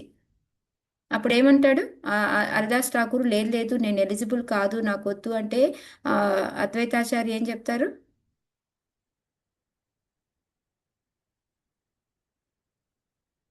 ఏమన్నారు? ఆయనే బెస్ట్ వైష్ణవ కదా మాతాజీ, అన్నిసార్లు నామం చేస్తున్నారు కదా. భగవంతుడిని తలుచుకుంటూ భగవంతుడి నామం తీసుకునే నీకన్నా కూడా ఎవరూ ఎక్కువ కాదు, నువ్వే దానికి కరెక్ట్ పర్సన్వి అనేసి తనకి ఇస్తాడనమాట. ప్రథమంగా తనకి తినిపిస్తాడు. ఎందుకంటే భగవంతుడికి వాళ్ళంటేనే ఇష్టం, వాళ్ళకి తినిపిస్తేనే అది భగవంతుడికి డైరెక్ట్గా వెళ్తుంది అని తెలుసు కాబట్టి అద్వైతాచార్య ఆ పని చేశారనమాట. కానీ మీకు ఆయన లాజిక్ తోటి కొన్ని శ్లోకాస్ చెప్తారు అక్కడ. సో నెక్స్ట్ టైం మీకు ఖాళీ ఉన్నప్పుడు వెళ్ళి అవి చదవండి, లేకపోతే నేను నెక్స్ట్ ఇంకొకసారి మీకు ఎక్స్ప్లెయిన్ చేస్తాను వాటిని. సో ఈ విధంగా ఏంటి అంటే ఇక్కడ అందుకని వాళ్ళ ద్వారా నాకు యజ్ఞంలోంచి వచ్చేదానికన్నా కూడా వీళ్ళకి తినిపిస్తే వాళ్ళ ద్వారా నాకు వచ్చేదే నాకు చాలా ఆనందాన్ని కలిగిస్తుంది అనేసి మనకి ఇక్కడ చెప్తూ ఉన్నారు అనమాట. అది కూడా ఏంటి, భక్తి శ్రద్ధలతో ఇంపార్టెంట్. ఆ బ్రాహ్మణులకు కూడా ఎలాగా నేను భగవంతుడికే తినిపిస్తున్నాననే ఉద్దేశంతో మనం తినిపించాలన్నమాట, అప్పుడు మాత్రమే అని చెప్పి చెప్తూ ఉన్నారు. సో ఇక్కడ ప్రపాదుల వారు ఏంటంటే మనకి యజ్ఞ నిర్వహణ కూడా ఏంటంటే బ్రాహ్మణులే కావాలి. ఆ యజ్ఞం చేసిన తర్వాత బ్రాహ్మణులకి సంతర్పణ అంటాం కదా, బ్రాహ్మణులకి మనము మనీ ఇవ్వడము, ఫుడ్ తినడానికి కావాల్సినవన్నీ సామాన్ ఇవ్వడము, ఇవన్నీ కూడా చేస్తూ ఉంటాము. సో దాంతో వాళ్ళు అందుకే చూడండి, ఇప్పుడు మన ఊళ్ళలో ఏదైనా ఇప్పుడు మాకు ఇంట్లో పెళ్లి కానీ ఇంట్లో ఏదైనా శుభకార్యం కానీ ఏది జరిగినా ఫస్ట్ ఏం చేస్తారు అంటే ఫస్ట్ వాళ్ళకి భోజనానికి కావాల్సినవన్నీ పంపిస్తారనమాట. మీరు వండుకొని తినండి, ఆ తర్వాతే మనకి ఇక్కడ మాకు ఊర్లో పొంగళ్ళు అని జరుగుతాయి. జరిగినప్పుడు కూడా ఏంటంటే భగవంతుడికి ఫస్ట్ బ్రాహ్మణుడికి తీసుకెళ్ళి ఆఫర్ చేసి వస్తారు, ఆ తర్వాతే మిగతా వాళ్ళందరూ కూడా వెళ్తారనమాట. సో ఆ విధంగా బ్రాహ్మణుడికి ఎందుకు అంత అనేది భగవంతుడు మనకి ఇక్కడ చెప్తూ ఉన్నారనమాట. ఇంకోటి ఏంటి అంటే చెప్పండి. అది 63వ శ్లోకం అడిగారు కదా, తీసుకెళ్తాను. మీరు చదవండి చదవండి, మీనింగ్ మీరు చెప్తున్నారు కదా, అయిన తర్వాత సరే ఓకే. సో ఇక్కడ ఏంటి అంటే ఎప్పుడైతే మనం బ్రాహ్మణుల మీద ఆధారపడి వాళ్ళ యొక్క మార్గదర్శనం తీసుకోకుండా వెళ్తామో మనం ముందుకే వెళ్ళలేము అనేది ఇక్కడ ప్రపాదుల వారు రాస్తున్నారు అనమాట. లేకపోతే ఏమవుతుంది అంటే మనం ఇంద్రియ భోగం మీద ఆధారపడి ఉన్నాము అంటే ఇప్పుడు ఏమవుతుంది, మనం ఎక్కువగా బ్రాహ్మణుల మీద ఆధారపడం, మన శక్తి మీద ఎక్కువగా ఆధారపడుతూ ఉంటాము. అందుకే పెద్ద పెద్ద బిల్డింగులు కట్టేయడము, రకరకాలైన యంత్రాలు రావడము, ఇవన్నీ కూడా పెరిగిపోతూ ఉన్నాయి అని ప్రపాదుల వారు ఎగ్జాంపుల్గా ఇవన్నీ కూడా చెప్తూ ఉన్నారనమాట. సో ఇవన్నీ దేనికి అంటే మనలో ఉన్న కోరికలు తీర్చుకోవడానికి, అంతే తప్ప నిజంగా భగవంతుడి తృప్తి పరిచేలాగా చెయ్యాలి అంటే బ్రాహ్మణులు తీసుకురావడం, వాళ్ళు చెప్పిన దాని ప్రకారంగా మనం నడుచుకోవడం. సో మీరు అదే అనొచ్చు మాతాజీ ఇప్పుడున్న బ్రాహ్మణులు అని, దానికి కాదు, ఆ బ్రాహ్మణుల క్వాలిటీస్ కూడా చెప్తున్నారు, అలాంటి వాళ్ళే చెప్పినవి మాత్రమే వినాలి, అంతేకాని ఎవరు చెప్పింది వాళ్ళది కాదు అనేది కూడా ఇక్కడ చెప్తున్నారు. సో మనకి 3rd చాప్టర్లో భగవద్గీతలో ఎలా అయితే మనం యజ్ఞాలు చేస్తాము, దానివల్ల భగవంతుడు వర్షం కురిపిస్తాడు, వర్షం ద్వారా మనకి అన్నం అన్నీ వస్తాయి. సో మళ్ళీ వాటిని దేవతలకి మనకి భగవంతుడికి అర్పించి మళ్ళీ వర్షం పొందుతాం. సో ఇది ఒక పెద్ద సైకిల్ లాంటిది అనమాట, దాన్ని మనము బ్రేక్ చేయకూడదు అనేది ఇక్కడ. దానివల్లనే మనం ఈ ఆధ్యాత్మిక మరి యజ్ఞం చేయాలి అంటే ఎవరు కావాలి, బ్రాహ్మణులు కావాలి. సో వాళ్ళకి మనం జాగ్రత్తగా చూసుకోవడం మన బాధ్యత అనేది ఇక్కడ మనకి ప్రపాదులు వారు చెప్తున్నారు. సో ఈ 24 శ్లోకాలు క్వాలిటీ ఎవరు, ఆ బ్రాహ్మణులు. ఓకే, బ్రాహ్మణులు అని చెప్పాడు అని వాళ్ళు ఎవరు, ఎలా వంటి వాళ్ళని మనం బ్రాహ్మణులుగా లెక్క వేయాలి అనేది ఇక్కడ చెప్తున్నారు అనమాట. ధృతా తనూరుశతీ మే పురాణి ఏనేహ సత్వం పరమం పవిత్రం శమోధమః సత్య అనుగ్రహశ్చ తపస్థితిక్షానుభవశ్చ యత్ర. హరే కృష్ణ మాతాజీ. చదవండి. ధృతా తనూరు సతీ మే పురాణి ఏనేహ సత్వం పరమం పవిత్రం సమోదమః సత్యమనుగ్రహశ్చ తపస్థితిక్షానుభవశ్చ యత్ర. వేదములు నిత్యమైన నా దివ్యావతారమే కనుకనే అవి శబ్ద బ్రహ్మమని పిలువబడినవి. ఈ లోకమున బ్రాహ్మణులు క్షుణ్ణముగా వేదాధ్యయనం కావించి వాని సారాంశమును పూర్తిగా గ్రహించి ఇందురు కనుక మూర్తిభవించిన వేదములుగా పరిగణింపబడుదురు. వారు దివ్యమగు సత్వగణ ఈతులై ఇందురు. ఈ కారణమున వారు మనోనిగ్రహము సమము, బాహ్యేంద్రియ నిగ్రహము దమము, సత్యమునందు సుప్రతిష్ఠులై ఇందురు. వేదములను వారి మూల భావనలో వివరింతురు. బద్ధజీవుల ఎడ అనుగ్రహము కలవారై వేదార్థమును వారికి బోధింతురు. తపస్సును తితిక్షను కూడిన వారై జీవేశ్వరుల స్థితిని అనుభూతమనర్చుకుని ఇందురు. బ్రాహ్మణులు ఈ 8 గుణములను కలిగి ఇందురు కనుక జీవులలో వారికలను శ్రేష్ఠులు ఇంకెవరనూ లేరు. హరే కృష్ణ. హరే కృష్ణ. సో ఉపాధి మీరు చే- కనుక కపిల్ దేవుడిది కనుక మీరు అక్కడ చదివితే మనకి బ్రాహ్మణులు అనే వాళ్ళు ఉంటారు. మళ్ళీ వాళ్ళ వేదాలు చదివే వాళ్ళు, వేదాలు చదివే వాళ్ళలో కూడా మళ్ళీ ఇతరులకు బోధించే వాళ్ళు, అలా రకరకాలుగా వస్తుంది అనమాట కేటగిరీస్. సో ఇప్పుడు చూసుకుంటే ఈ హైయెస్ట్ కేటగిరీ వాళ్ళదే ఇదనమాట. ఎందుకు అంటే ఇప్పుడు వాళ్ళు ఏంటి వేదాధ్యయనం చేసి ఉండాలి. ఎందుకు అంటే వేదాలు అనేవి నా దగ్గర నుంచే వచ్చాయి. శబ్ద బ్రహ్మ. ఇప్పుడు మనకి ఏం చెప్పి భాగవతాన్ని కూడా మనం ఏమంటాము? గ్రంథరూప భాగవతం అంటాం. ఎందుకంటే ఇది గ్రంథరూప భగవంతుడి నుంచి భగవంతుడు. వచ్చింది కాబట్టి, సో భగవంతుడి గురించి చెప్పేది కాబట్టి, సో శబ్దం అనమాట ఇది. సో అందుకని ఈ వేదాలు కూడా ఏంటి అంటే మనకి భగవంతుడి నుంచి వచ్చాయి, వాటిని శబ్ద బ్రహ్మ అని అంటారు అని చెప్పి చెప్తూ ఉన్నారనమాట. సో వీళ్ళు ఏం చేయాలి? బ్రాహ్మణులు ఫస్ట్ వేదాధ్యయనాన్ని పూర్తిగా చదవాలి. ఓన్లీ పూర్తిగా చదవడమా? దాన్ని గ్రహించాలి, దాన్ని మళ్ళీ మూర్తీభవించినంతే వాటిని వాళ్ళ ఆటోమేటిక్గా ఫాలో అవుతూ ఉండాలి. అప్పుడు ఏమవుతుంది? వాళ్ళని వేదాలని క్షుణ్ణంగా చదివి వాటిని ఫాలో అవుతుంటే మూర్తీభవించిన వేదాలు అని చెప్పేసి ఆ వేదాల రూపంగా వాళ్ళు సేమ్గా బిహేవ్ చేస్తూ ఉంటారు కాబట్టి వాళ్ళని అలా అంటారు అని చెప్పేసి చెప్తూ ఉన్నారు. ఇంకా వాళ్ళు ఎప్పుడు కూడా సత్వగుణంలో ఉండాలి. అంటే అంచి మాత్రం కూడా వాళ్ళ రజోగుణము తమో గుణం అనేది రాకూడదు. ఇప్పుడు మనకి సత్వగుణం అంటే ఏంటంటే మనకి మిగతా రెండు మిక్స్ అవుతూ ఉంటాయి. ఇక్కడ వీళ్ళకి అవి మిక్స్ అనేది ఉండదు అనమాట. ఎప్పుడు కూడా దివ్యమైన సత్వగుణంలో ఉంటారు. అంటే ఏంటంటే వాళ్ళకి చిన్న ఈపాటి మిక్సింగ్ కూడా రజోగుణం తమో గుణం ఉండకూడదు. అంతేకాకుండా వాళ్ళకి మనోనిగ్రహం అనేది బాగా ఉంటుంది, ఇంద్రియాల కంట్రోల్ ఉంటుంది వాళ్ళకి. అంతేకాకుండా సత్యం సుప్రతిష్ఠులై ఉంటారు. అంటే ఏంటంటే వాళ్ళ గోల్ ఏంటి, దేవాది దేవుడెవరు, ఇవన్నీ కూడా వాళ్ళు దానిలో ఉంటారు. అంతేకాకుండా ఈ వేదాలని మనకి ఎప్పుడైనా చెప్తున్నారనుకోండి, అసలు మూల భావన అనేది పోదు. అంటే వాళ్ళు మేబీ ఎగ్జాంపుల్స్ కలగ చేసుకొని మనకి ఈజీ వే, ఇప్పుడు మనం ఎలా అయితే ఏవేవో ఎగ్జాంపుల్స్ తీసుకొని స్టోరీస్ తీసుకొని అన్నీ చెప్పినా దాని యొక్క మూలం మారకూడదు, యాజ్ ఇట్ ఈస్ గానే ఉండాలి. బట్ కావాలంటే కొన్ని ఎగ్జాంపుల్స్ తోటి మనం అర్థమయ్యేలాగా కొన్ని యాడ్ చేసి చెప్తాము, బట్ అసలు మీనింగ్ మాత్రం మారకూడదు అనమాట. ఆ విధంగా వాళ్ళు ఎక్స్ప్లెయిన్ చేస్తూ ఉండాలన్నమాట. అంటే వాళ్ళు ఒకటి ప్రాక్టీస్ చేస్తూ ఉండాలి, ఇంకోటి చెప్తూ ఉండాలి, అందరికీ పాటిస్తూ ఉండాలి, మళ్ళీ చేయిస్తూ ఉండాలి వేరే వాళ్ళతోటి. ఈ విధంగా అన్నమాట.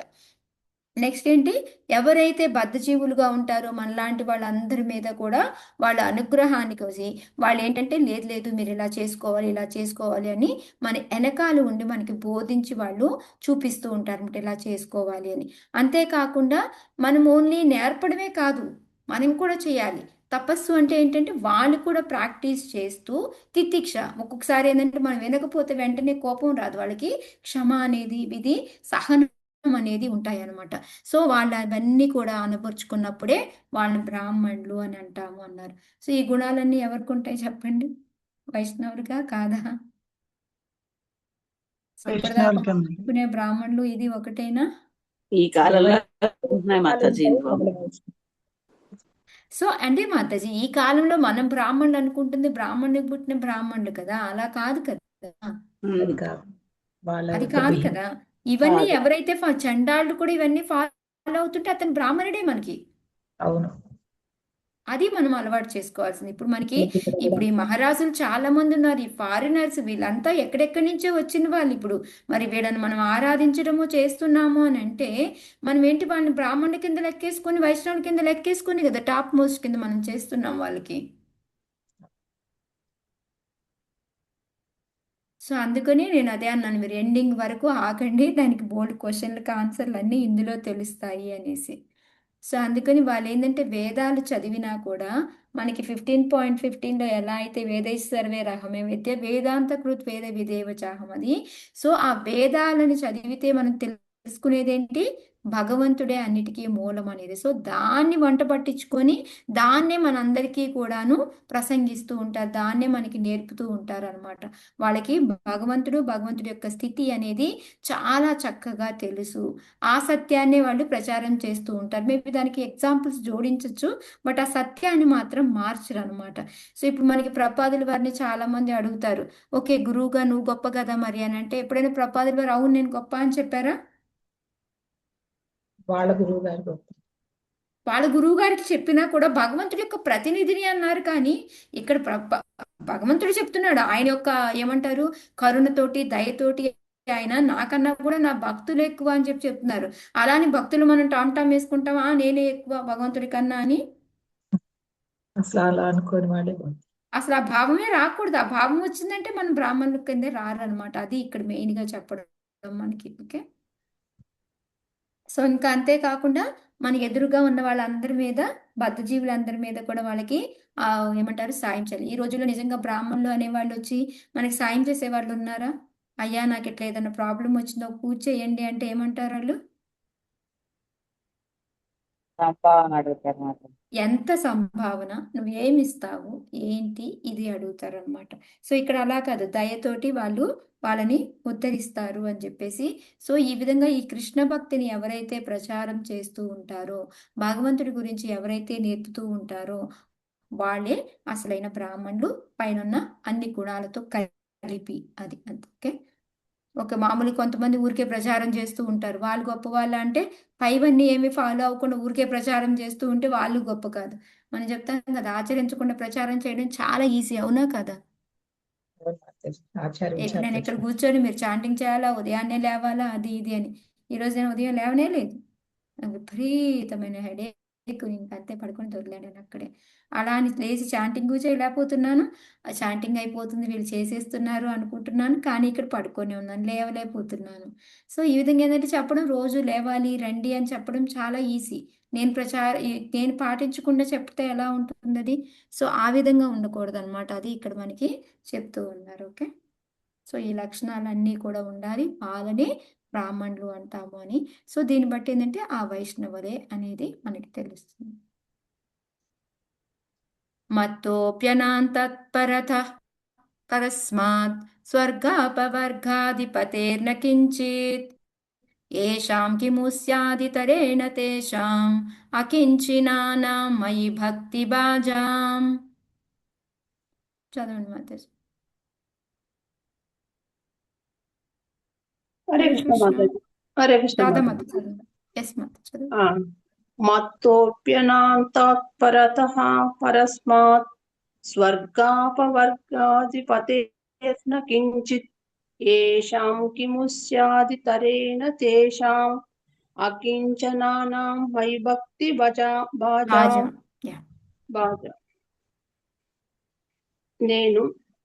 నేను అనంత ఐశ్వర్యయుతుడను, సర్వశక్తి సంపన్నుడను, బ్రహ్మేంద్రాదుల కన్నను శ్రేష్ఠుడను, స్వర్గ సౌఖ్యములను ముక్తిని కూడా ఒసగగలిగిన వాడను. అయినను బ్రాహ్మణులు ఎటువంటి భౌతిక సౌఖ్యములను నన్ను అడుగరు. పరమ పవిత్రులైన ఆ మహానీయులు అకించనులై నా భక్తి యోగమున నెలకొని ఉందురు. భౌతిక లాభముల కొరకు వారు ఇతరులను యాచించవలసిన అవసరమేమున్నది. హరే కృష్ణ. సో ఇక్కడ ఏంటి, ఇంకోటి ఏంటి మెయిన్ చెప్తున్నారు, భగవంతుడు అన్ని ఇయ్యగలడు, కానీ భగవంతుడిని ప్రే చేస్తూ వాళ్ళు భగవంతుడిని కోరుకుంటున్నారా?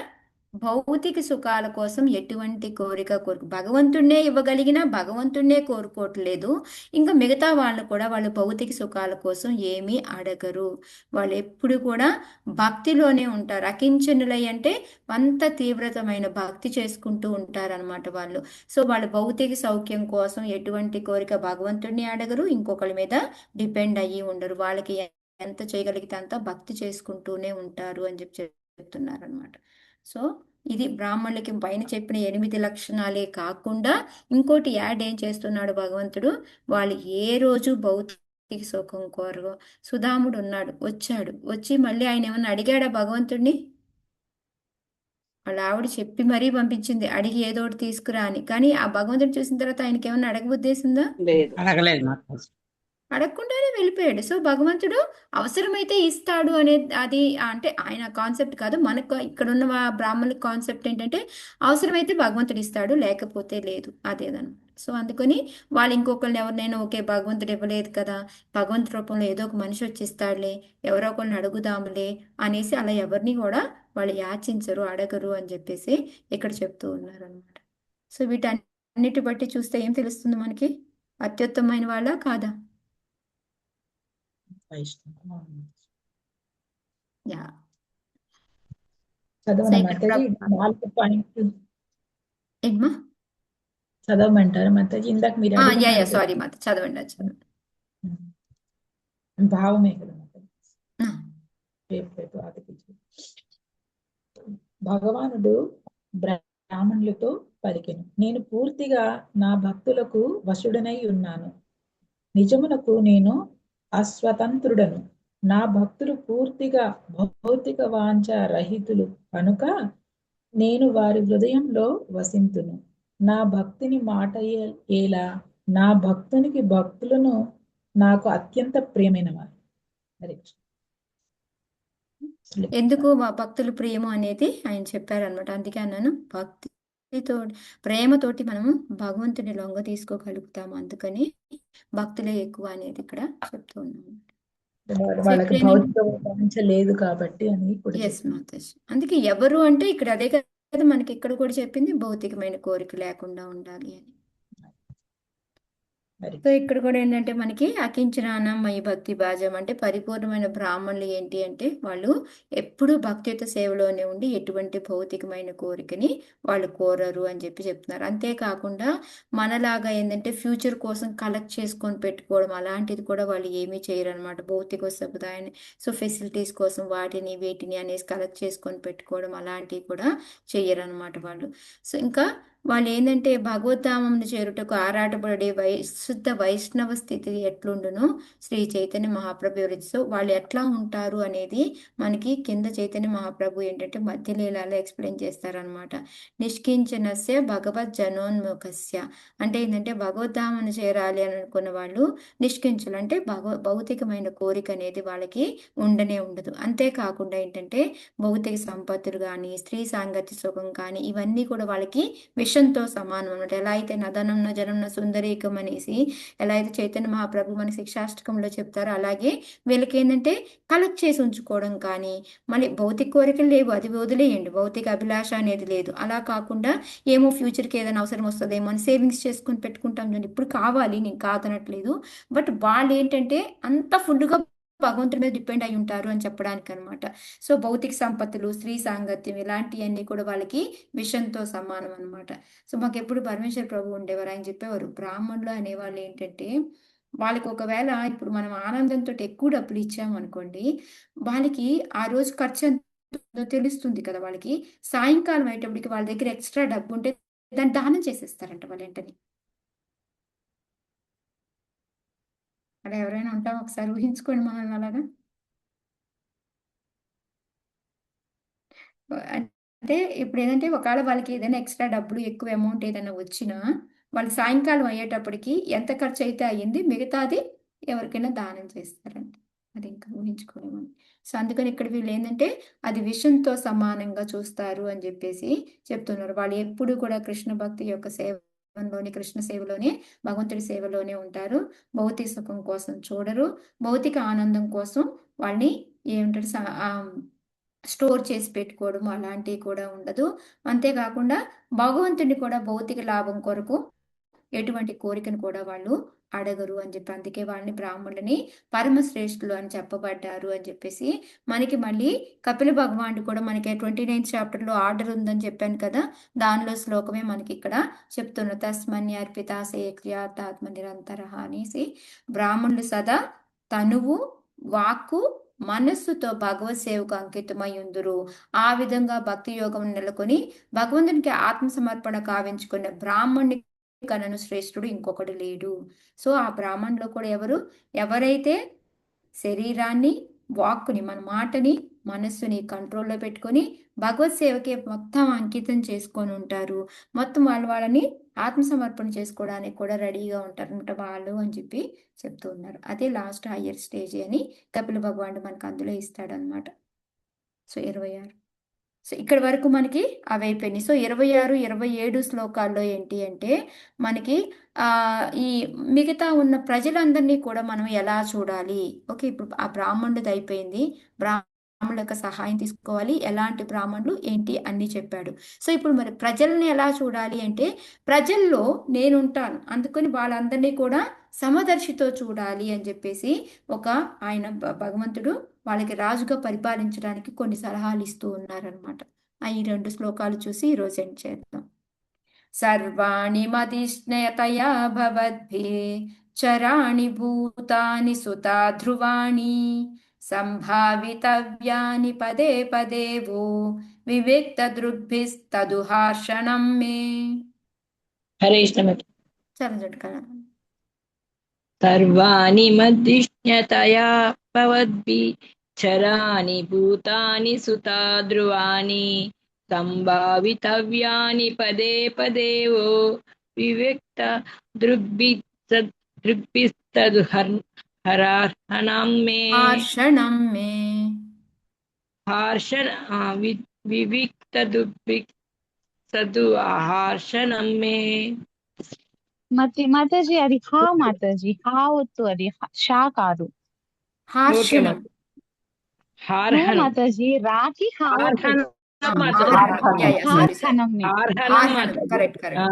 శశి మాతాజీ, సారీ. నేను హర్హనం చదివాను, మీరేమో ఓకే మాతాజీ. పుత్రులారా, ఏ జీవి ఎందును అది చరమే గాని అచరమే గాని మీరు అసూయను కలిగి ఉండరాదు. వాని యందు నేను నిలిచి ఉన్నానని ఎరింగి ఎల్లప్పుడూ వాణ్ణి ఆదరించవలెను. ఆ ప్రకారము మీరు నన్ను గౌరవించిన వారగుదురు. హరే. Thank you. సో మన కేసులో ఒక గుర్తొస్తుంది భగవద్గీతలో,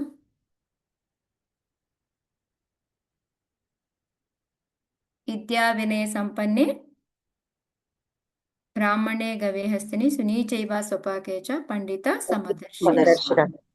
సో ఆ శ్లోకం మనకి దీనికి వర్తిస్తుంది అనమాట. ఎలా అంటే ఎక్కడ అది చరమా ఆచరమా అంటే నడవగలిగేది నడవలేనిది ఏదైనప్పటికీ కూడా ఒక జీవి యందు మనం అసూయ కలిగి ఉండరాదు. అది గొప్పది కాదు, ఇది నాకన్నా ఎక్కువ సంపాదిస్తుంది, ఇట్లాంటివి కూడా ఏమీ ఉండకూడదు అనమాట. సో ఎందుకు అంటే వాళ్ళలో నేనుంటాను. ఏ రూపంలో ఉంటాడు భగవంతుడు? అందరిలో పరమాత్మ రూపంలో ఉంటాడు. సో అందుకొని వాళ్ళని నన్ను ఆదరించినట్టే వాళ్ళని కూడా ఆదరించాలి. అప్పుడు మాత్రం నన్ను ఆదరించినట్టు. నువ్వు ఒక జంతువుని చీచి అని కొడుతూ ఇక్కడ భగవంతుడికి దండం పెట్టినందువలన అది మనం భక్తి చూపించినట్టు అవుతుంది అనమాట. అక్కడ దాంట్లో కూడా భగవంతుడు ఉన్నాడు అనేసి మనం ఎప్పుడైతే వాళ్ళని కూడా గౌరవించగలుగుతామో అప్పుడు మాత్రమే భగవంతుడిని కూడా గౌరవించినట్టు అవుతుంది అని చెప్పేసి ఇక్కడ చెప్తూ ఉన్నారనమాట. సో అదే మనకి ఎప్పుడు కూడా మనం అసూయ అనేది ఏ జీవి మీద ఉండకూడదు. సో మనకు కూడా వాళ్ళు మనలాంటి వాళ్ళే అనేది ఎప్పుడు ఉండాలి. భగవంతుడు వాళ్ళలో ఉన్నాడు అనేది ఉంటే ఒక రెస్పెక్ట్ అనేది మనకి పెరుగుతుంది. అందుకే మనం దండం పెట్టినప్పుడు కూడా మనం యాక్చువల్గా వాళ్ళకి పెట్టట్లేదు, వాళ్ళ లోపల ఉన్న భగవంతుడికి మనం పెడుతూ ఉంటాం అనమాట. అందుకే మనకు ఒక్కొక్కసారి ఏమంటారు ఏజ్ లిమిట్ అది కూడా చూసుకోకూడదు. మన లోపల ఉన్న భగవంతుడికి నమస్కారం చేయడానికి మనకి ఇది యాక్చువల్గా చెప్పాలంటే మనకన్నా చిన్న పెద్ద అని మనం చెప్పగలమా మాతాజీ ఏజ్ వైజ్? చెప్పలేం మాతాజీ, ఏ జీవి ఎప్పుడో చిన్న ఇప్పుడు తెలియదు కదా. ఇప్పుడు నిజంగానే ఇప్పుడు రవిశేషి మాతాజీ వాళ్ళ పాప ఉంది అనుకోండి, రవిశేషి మాతాజీ కానీ చిన్నది అని మనం ఇప్పుడు అనుకుంటున్నాం, కానీ ఎప్పటి నుంచి వచ్చి ఎన్ని జన్మలు తీసుకొని ఉంది ఏంటి అనేది మనకి ఆ వయసు తెలియదు అనమాట.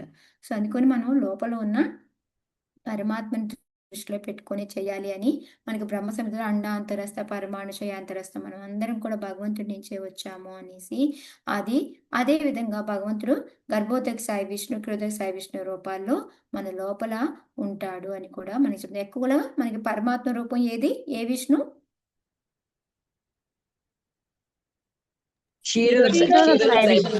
మరి గర్భోదక సాయి విష్ణు ఎక్కడ ఉంటాడు? బ్రహ్మాండంలో ఉంటాడు మాతాజీ. ప్రతి ఒక్క బ్రహ్మాండానికి గర్భోదక సాయి విష్ణు, మనకి పరమాత్మ క్షీరోదక సాయి విష్ణు.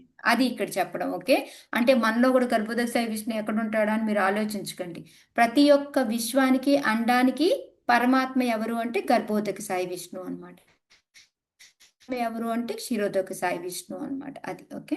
సో అలాగే మనకి ఏంటంటే వేదాల్లో చెప్తూ ఉన్నట్టు ఈశావాస్యం యదం సర్వం అని భగవంతుడు ఎక్కడ అన్ని చోట్ల కూడా నెలకొని ఉంటాడు.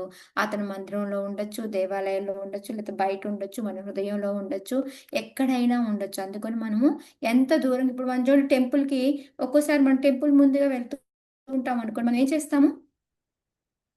టెంపుల్ ముందుగా వెళ్తూ ఉంటే నమస్కారం కార్లో చేస్తాం పెట్టుకుంటూ మాతాజీ. వెళ్తాం. దండం పెట్టుకుంటూ వెళ్తాం. అంటే దూరం నుంచి కూడా భగవంతుడికి పెట్టచ్చు అనేసి. సో అదే విధంగా మనుషులు వెళ్తున్నా కూడా దూరం నుంచి ఇట్లా మనము హాయ్ నమస్తే మనము చెప్పచ్చు. అది ఎందుకంటే వాళ్ళలో కూడా నేను ఉన్నాను, సో నాకు పెట్టినట్టే మీరు అలా కూడా పెట్టచ్చు అని చెప్పేసి చెప్తూ ఉన్నారనమాట. అలాగా ఇక్కడ మనకి ఎప్పుడు ప్రపాద రోజు దరిద్ర నారాయణ సిద్ధాంతం చెప్తూ ఉంటారు కదా. సో ఇలాగా దరిద్రుల్లో ఉండడం, లేకపోతే మొన్న వాళ్ళలో ఉండకపోవడము, అలా ఒకళ్ళ జీవిలో ఉండడం, ఒక జీవిలో ఉండకపోవడం అలా ఏముండదు. భగవంతుడు అందరి హృదయాల్లో కూడా ఉంటాడు. అది మనం ఎప్పుడూ కూడా తెలుసుకోవాలి అనేసి ఉత్తమ భక్తులు ఇది గ్రహించి అందరినీ ఒకేలాగా చూస్తారు. అందుకే మనకి మధ్యమకారి, ఉత్తమ అధికారి, కనిష్ట అధికారి వచ్చినప్పుడు మనకి ఏం చెప్తారు? ఇప్పుడు కనిష్ట అధికారి ఏంటి? ఓన్లీ భగవంతుడు టెంపుల్స్లోనే ఉంటాడు అని అనుకుంటాడు. మధ్యమ అధికారి ఏంటి? వాళ్ళకి కొంతమందితో స్నేహితులుగా ఉండడము, అలాగా ఆ కేటగిరీ అనేది పెట్టుకుంటాడు అనమాట. కానీ ఉత్తమ అధికారి ఏంటి? అందరిలో కూడా పరమాత్మ భగవంతుడు ఉన్నాడు. సో అందుకని అందరినీ సమంగా చూస్తాడు అనమాట. సో అది మనకి ఆ డిఫరెన్స్ అనేది ఆ అధికారులు కూడా మనకి ఆ విధంగా ఇస్తారనమాట. సో అందుకే ఇందాక మనం విద్యా వినయ సంపన్నే శ్లోకా చెప్పుకున్నాం కదా. సో వాళ్ళు ఎలాంటి వాళ్ళైనా సరే ఓకే. మరి ఇప్పుడు నేను చెప్పాను వాళ్ళలో కూడా భగవంతుడు ఉన్నాడు, భగవంతుని గౌరవించినట్టే వాళ్ళని గౌరవించాలి అని అన్నాము. ఇప్పుడు అంటే వాళ్ళు కూడా భగవంతుడికి ఎంత లెక్క? కాదు. నో మాతాజీ. సో ఆ మిస్అండర్స్టాండింగ్ చేసుకోకూడదు. అది తప్పుగా. ఎందుకంటే వీళ్ళంతా ఏం చెప్తారు, అలాంటప్పుడు వీళ్ళు భగవంతుడే కదా, భగవంతుడు లోపల ఉన్నాడంటే వాళ్ళు భగవంతుడే కదా అని ఈ మనకి ఈ నిరాకారవాదులు కానీ లేకపోతే మాయావాదులు కానీ వెళ్ళి చెప్తూ ఉంటారు అనమాట. కానీ అది చాలా పెద్ద తప్పు. వాళ్ళని మళ్ళీ భగవంతుడితో ఎప్పుడు పోల్చకూడదు వాళ్ళని. అది మనకి ఇక్కడ చెప్తూ ఉన్నారు అనమాట. ఓకే. మనం ఏంటి అంటే భగవంతుడు వేరు, వీళ్ళ జంతువులన్నీ అన్ని జీవరాశులన్నీ వేరు. కానీ ప్రతి జీవరాశిలో కూడా భగవంతుడు ఉంటాడు కాబట్టి మనం వాళ్ళని గౌరవిస్తున్నాం. కానీ భగవంతుడు వీళ్ళు ఈక్వల్ అంటే అది మళ్ళీ తప్పు అనేది మనం తెలుసుకొని ఉండాలి అని ఇక్కడ మనకి ప్రభుపాదులు వారు చెప్తూ ఉన్నారనమాట. ఓకే. సరి అయిన దృష్టి కలిగిన వాడు, ఈర్ష్యారహితుడు అయిన మనుజుడు సర్వ జీవవాసి అయినప్పటికీ భగవంతుని ఇతర జీవులకు అన్యముగా గాంచును. సో మనకు కూడా ఎప్పుడు ఏం చెప్తాం? అచింత్య భేద తత్వాలో ఏంటి? మనము భగవంతుడు ఒకటే గుణాల్లో అవి చూసుకుంటే, కానీ ఏంటి డిఫరెన్స్? పరిమాణంలో డిఫరెన్స్. అప్పుడు ఈక్వల్ ఎలా అవుతాము? అవ్వం కదా. సో అది ఇక్కడ మనము ఎప్పుడు అది గుర్తుపెట్టుకోవాలి అని మనకి ఇంకో ఎగ్జాంపుల్ కూడా చెప్తూ ఉన్నారనమాట. ఎవరైతే జీవుడు భగవంతుని వేరుగా గాస్తారో వాళ్ళు భగవంతుడికి అత్యంతమైన ప్రియులు. అంటే గౌరవించాలి, కానీ భగవంతుడిలాగే వాళ్ళకి పూజ చేయకూడదు. అది డిఫరెన్స్ అనమాట. ఓకే. అంతేకాకుండా ఈ భేద తత్వాన్ని మనం ఎవరైతే ఎక్స్ప్లెయిన్ చేస్తూ ఉంటామో వాళ్ళంటే భగవంతుడికి చాలా ఇష్టము అని కూడా చెప్తూ ఉన్నారు. సో ఈ రోజుకి లాస్ట్ శ్లోక చెప్పేస్తే ఇక్కడ వరకు మనకి ఈ ఏమంటారు వృషభదేవి యొక్క ఉపదేశం అనేది అయిపోతుంది. దాని తర్వాత వృషభదేవి గురించి వస్తుంది, అది మనం రేపు చర్చించు. మనోవచ దృక్కరణే హితస్య సాక్షాత్కృతం మే పరివర్షణం హి వినా పుమాన్యేన మహావిమోహాత్ కృతాంతపాషాన్న విమోక్తుమీషేత్. హరే కృష్ణ. ప్రణామాలు మాతాజీ. చదవండి. మనోవచో దృక్కరణే హితస్య సాక్షాత్కృతం మే పరిబర్హణం హి వినా పుమాన్యేన మహావిమోహాత్ కృతాంతపాషాన్న విమోక్తుమీషేత్. మనస్సు, దృష్టి, వాక్కు, ఇతర జ్ఞానేంద్రియ కర్మేంద్రియముల నిజమైన కార్యము నా సేవ యందు పూర్తిగా నెలకొనుటయే. ఆ విధముగా ఇంద్రియములన్నీయును నా సేవయందు నెలకొనంత వరకు జీవుడు యమపాశము వంటి భవబంధమును నుండి బయటపడజాలడు. హరే కృష్ణ. ప్రణామాలు మాతాజీ. హరే కృష్ణ. సో అల్టిమేట్గా బ్రాహ్మణులని వాళ్ళ దగ్గర నుంచి నువ్వు నేర్చుకొని వాళ్ళతో చిత్త చేస్తున్నప్పటికీ, మిగతా వాళ్ళని గౌరవిస్తున్నప్పటికీ, అందరినీ సమానంగా చూసినప్పటికీ కూడా అల్టిమేటంగా ఏం చెప్పారు? మన యొక్క ప్రతి ఒక్క ఇంద్రియాన్ని కూడా, ప్రతి ఒక్క దాన్ని కూడా భగవంతుడి యొక్క సేవలో పెట్టడమే అత్యుత్తమమైన పని. అలా చేసినప్పుడు మాత్రమే మనము ఈ యముడి నుంచి మనం తప్పించుకొని భగవంతుడి దగ్గరికి చేరగలము, ఈ భౌతిక దేహం అనేది పొందకుండా ఉండగలము అనేది. సో ఇంపార్టెంట్ ఏంటి? భగవంతుడి యొక్క సేవ. ఇందాక అంతా చెప్పుకొచ్చారు, బ్రాహ్మణులు వాళ్ళ మాట వినాలి, ప్రజల్ని గౌరవించాలి, నాతో పాటు ఈక్వల్ గా చూడాలి అన్ని చెప్పినప్పటికీ కూడా లాస్ట్ అల్టిమేటంగా ఏం చెప్తున్నారు? మనలో ఉన్న ప్రతి అవయవాన్ని, ప్రతి ఇంద్రియాన్ని, మన మాట తీరు, మన ఉన్న ఏ శక్తి అయితే ఉంటుందో, మనకు ఒక్కొక్కరికి ఒక్కొక్క రకమైన డిఫరెంట్ శక్తి ఉంటుంది. ఒకళ్ళు పూలు కుట్టగలుగుతారు, ఒకళ్ళు మాట్లాడగలుగుతారు, ఒకళ్ళు బొమ్మలు గీయగలుగుతారు, ఒక్కొక్క దాంట్లో ఒక్కొక్క క్వాలిటీ ఉంటుంది. దాన్ని కూడా మనం భగవంతుడి యొక్క సేవకే ఉపయోగించుకోవాలి. అప్పుడు మాత్రమే మనము ఈ ఏమంటారు, ఈ భవబంధాల నుంచి బయటపడి భగవంతుడి దగ్గరికి చేరగలము అని చెప్పేసి. సో మనకి సేమ్ నారద పంచరాత్రంలో వస్తుందన్నమాట. సర్వోపాధి వినుక్తం తత్పరత్వేన నిర్మలం ఋషికేన ఋషికేశ సేవనం భక్తి రుచ్యతే. సో మన భక్తి యొక్క సారాంశం ఏంటి అంటే, మనము ఇంద్రియాలన్నిటినీ కూడా భగవంతుడి యొక్క సేవకు ఉపయోగించాలి. అప్పుడు మాత్రమే అది. సో మనకి ఏమేమి ఇంద్రియాలు ఉన్నాయి అనేది, మనకి కర్మేంద్రియాలు ఏంటి, జ్ఞానేంద్రియాలు ఏంటి, మనకి మనస్సు, ఇవన్నీ కలుపుకొని మనకి ఏమేమి ఉన్నాయో అవన్నీ కూడా ఇక్కడ చెప్తూ, అవన్నీ కూడా పూర్తిగా మనం భగవంతుడికే ఉపయోగించాలి అంతే తప్ప, లేకపోతే ఇంకా మన కోసం ఉపయోగించుకున్నామంటే ఈ మాయాబంధంలో పడి ఇంకా తిరుగుతూనే ఉంటాము. భగవంతుడి సేవకు ఉపయోగించాము అంటే మనం మాయాబంధం నుంచి బయటపడిపోయి భగవంతుడికి చేరగలుగుతాము. సో ఇవన్నమాట. దీన్ని మనము ఈ యాక్రోనం లాగా ఏంటి అంటే, ఒక 3 minutes తీసుకుంటాను మాతాజీ. మనము తపస్య అని రాసుకోండి మీరు ఎవరైనా సరే. ఈయన చెప్పిన 27 శ్లోకాలని కూడా మనం చాలా ఈజీగా గుర్తుపెట్టుకునేలాగా తపస్య. తపస్య అంటే ఏంటి? ఫస్ట్ది TAPASYA తపస్య. ఓకే, 7 భాగాలుగా విభజించుకున్నాం. సో ఫస్ట్ టీ ఏంటి అంటే మనకి తపస్య అని అనమాట. T తపస్య. ఓకే, అంటే ఏంటి? మనము ఎప్పుడైతే మనకి మానవ జన్మ ఉందో దాన్ని మనము పశువుల్లాగా, కుక్కల్లాగా, వీటిల్లాగా కాకుండా మనము ఆనందానికి ఆనందం తెచ్చుకోవాలి. ఆనందం ఎలా తెచ్చుకుంటాము అంటే తపస్య ద్వారా భక్తి పెంచుకొని చేసుకుంటాం. ఎలాగా? సవై పుంసాం పరో ధర్మో యతో భక్తిరదోక్షజ అని ఉంది కదా, ఆ శ్లోకం అనమాట. మరి తపస్య అంటే ఎన్నో రకాలు ఉంటాయి కదా. మరి ఎలాంటి తపస్య అంటే, కొంతమంది మెడిటేషన్ చేస్తారు, కొంతమంది రకరకాలు చేస్తారు. అన్నిటికన్నా కూడా ఏంటి అంటే, మన లైఫ్లో కృష్ణకి మోర్ ఇంపార్టెంట్ ఇచ్చి భగవంతుడికి చేస్తాము. ఆ తపస్య అనేది చాలా ఇంపార్టెంట్ అనమాట. సో దానికోసం మనం ఏం చేయాలి? మన ఇంద్రియాన్ని కంట్రోల్ చేసుకోవాలి. మనస్సు, వాచ, మనకి లాస్ట్లో వచ్చింది చూసారా, అన్నిటినీ కూడా భగవంతుడి యొక్క సేవకు ఉపయోగించాలన్నమాట. సో అందుకే మనకి ఎలా అయితే మనకి ఏంటి మాతాజీ శ్లోక? మనసా వాచో వేగం, వాచో వేగం మనసా క్రోధ వేగం హృదయోపస్థ వేగం.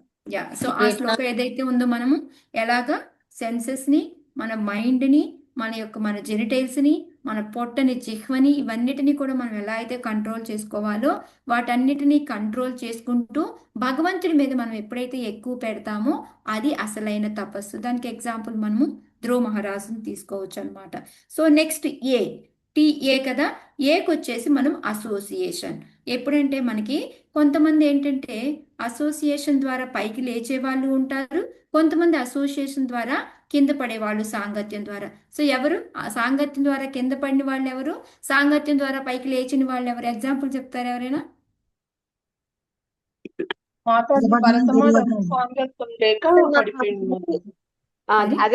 మాతాజీ అజామిలుడు. ఎస్, అజామిలుడు, భరత మహారాజు, వీళ్ళందరూ కూడా ఏంటి అసోసియేషన్ వలన కింద, అంటే జింకతోటి ఆ సెక్స్ చూసి దాంతో అటాచ్మెంట్ వలన వీళ్ళందరూ కూడా బ్రాహ్మణులుగా ఉన్న వాళ్ళు కింద పడిపోయారు. అదే మృగారి, ఇలా కొంతమందిని తీసుకున్నామంటే వాళ్ళందరూ కూడా నారదుల వారి యొక్క సాంగత్యం వలన పైకి లేచిన వారు అనమాట. సో అందుకని మనం ఏం చేయాలి? ఎవరితోటి ఎట్లా ఫ్రెండ్షిప్ చేయాలి, ఎంత మాట్లాడాలి ఏంటి అనేది మనం తెలుసుకొని ఉండాలి అసోసియేషన్లో కూడా అని చెప్పేసి మనము తెలుసుకుంటున్నాం అనమాట. సో అందుకని మనం ఈ హరిదాస్ ఠాకూర్ ఎలా అయితే ఆ వేష్యకి సత్సంగ్ అసోసియేషన్ ఇవ్వడం వల్ల ఆమె ఎంత పెద్ద డివోటీ అయిపోయింది, సేమ్ అట్లాగే మనకి రకరకాలు ఉంటాయి. అందుకని ఏ ఈజ్ ఈక్వల్ టు అసోసియేషన్. మన సత్సంగంలో ఉండాలి, ఎలాంటి వాళ్ళతో ఉండాలి అనేది తెలుసుకోవాలి. పి వచ్చేసి ప్యూరిఫికేషన్ అన్నమాట. సో మనము ఈ హృదయాన్ని ప్యూరిఫై చేసుకోవాలి. ఎలా అవుతుంది ప్యూరిఫై? మనకు ఒక శ్లోకాలు వచ్చింది, ఎవరికైనా గుర్తుందా? హృదయం పవిత్రం ఎప్పుడవుతుంది? గురువుని ఆశ్రయించాలి. వింటూ ఉండటం వల్ల స్వామివారు చెవిలో ద్వారా వెళ్ళి మన హృదయంలోని అవును అవుతారు మాతాజీ. సో అదే ఇక్కడ మనం ఏంటంటే ఈ హృదయాన్ని పవిత్రం చేసుకోవాలి. ఎలాగా అంటే మన లోపల ఉన్న కామ క్రోధ లోభ మదమాత్సర్యాలు ఏవైతే ఉన్నాయో వాటన్నిటినీ తీసేయాలి. వాటన్నిటిని ఎలా తీసేయగలుగుతాము? భక్తి ద్వారా మాత్రమే తీసేయగలుగుతాము అనేసి, అందుకని మనము ప్యూరిఫై చేసుకోవాలి. మనకి 4 నుంచి 6 శ్లోకాల్లోనూ అక్కడ వస్తుంది హృదయం ప్యూరిఫై అవుతుంది అని. నెక్స్ట్ వచ్చేసి ఏ టిఏ ఏ వచ్చేసి అటాచ్మెంట్ అన్నమాట. సో అలాగే మనం ఏంటంటే ఒక్కొక్కసారి వేటితో మనం అటాచ్మెంట్ పెంచుకోవాలి, వేటితో మనము విడిపోవాలి అనేది తెలుసుకోవాలన్నమాట. లేక మన ఎగ్జాంపుల్ భరత మహారాజు లాగా, లేదు అంటే మనకి కొన్ని శ్లోకాల్లో కూడా వచ్చింది కదా మనకి, దాంట్లో మనకి ఏదైతే మనం అటాచ్మెంట్ ఎట్లాగా ఈ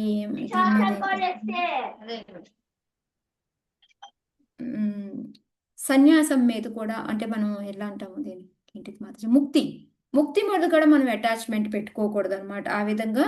ఎందుకంటే మనకి ముక్తి వస్తే దాంతో ఆనందిస్తాము అని అనుకుంటాం చూడండి, అది కూడా రాంగే. రూప గోస్వామి చెప్పారు అని కూడా మనము చెప్పుకున్నాం అనమాట. అందుకని అటాచ్మెంట్ అనేది దేని మీద ఉండాలి? ఓన్లీ భగవంతుడి మీద మాత్రమే ఉండాలి.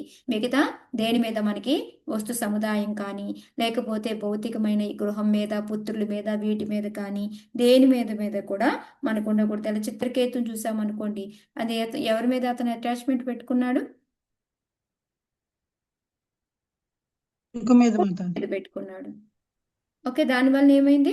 అతను ప్రాబ్లమ్స్ ఫేస్ చేశాడు. అదే ఇక్కడ బ్రాహ్మణ పత్నిలు ఉన్నారు, ఎవరి మీద అటాచ్మెంట్ పెట్టుకున్నారు వాళ్ళు? కృష్ణ మీద, భగవంతుడి మీద. సో దానివల్ల ఏమైంది? వాళ్ళకి మంచి జరిగింది. సో అలాగా మనం ఎవరితో అటాచ్మెంట్ పెట్టుకోవాలి అనేది మనం తెలుసుకోవాలి. మనకి ఈ భౌతికమైన వాటి మీద అటాచ్మెంట్ పెట్టుకోకూడదు అనేది మనకి తెలుస్తుంది అనమాట. నెక్స్ట్ ఎస్ అంటే సర్వీస్. మనకి లాస్ట్లో ఏమొచ్చింది?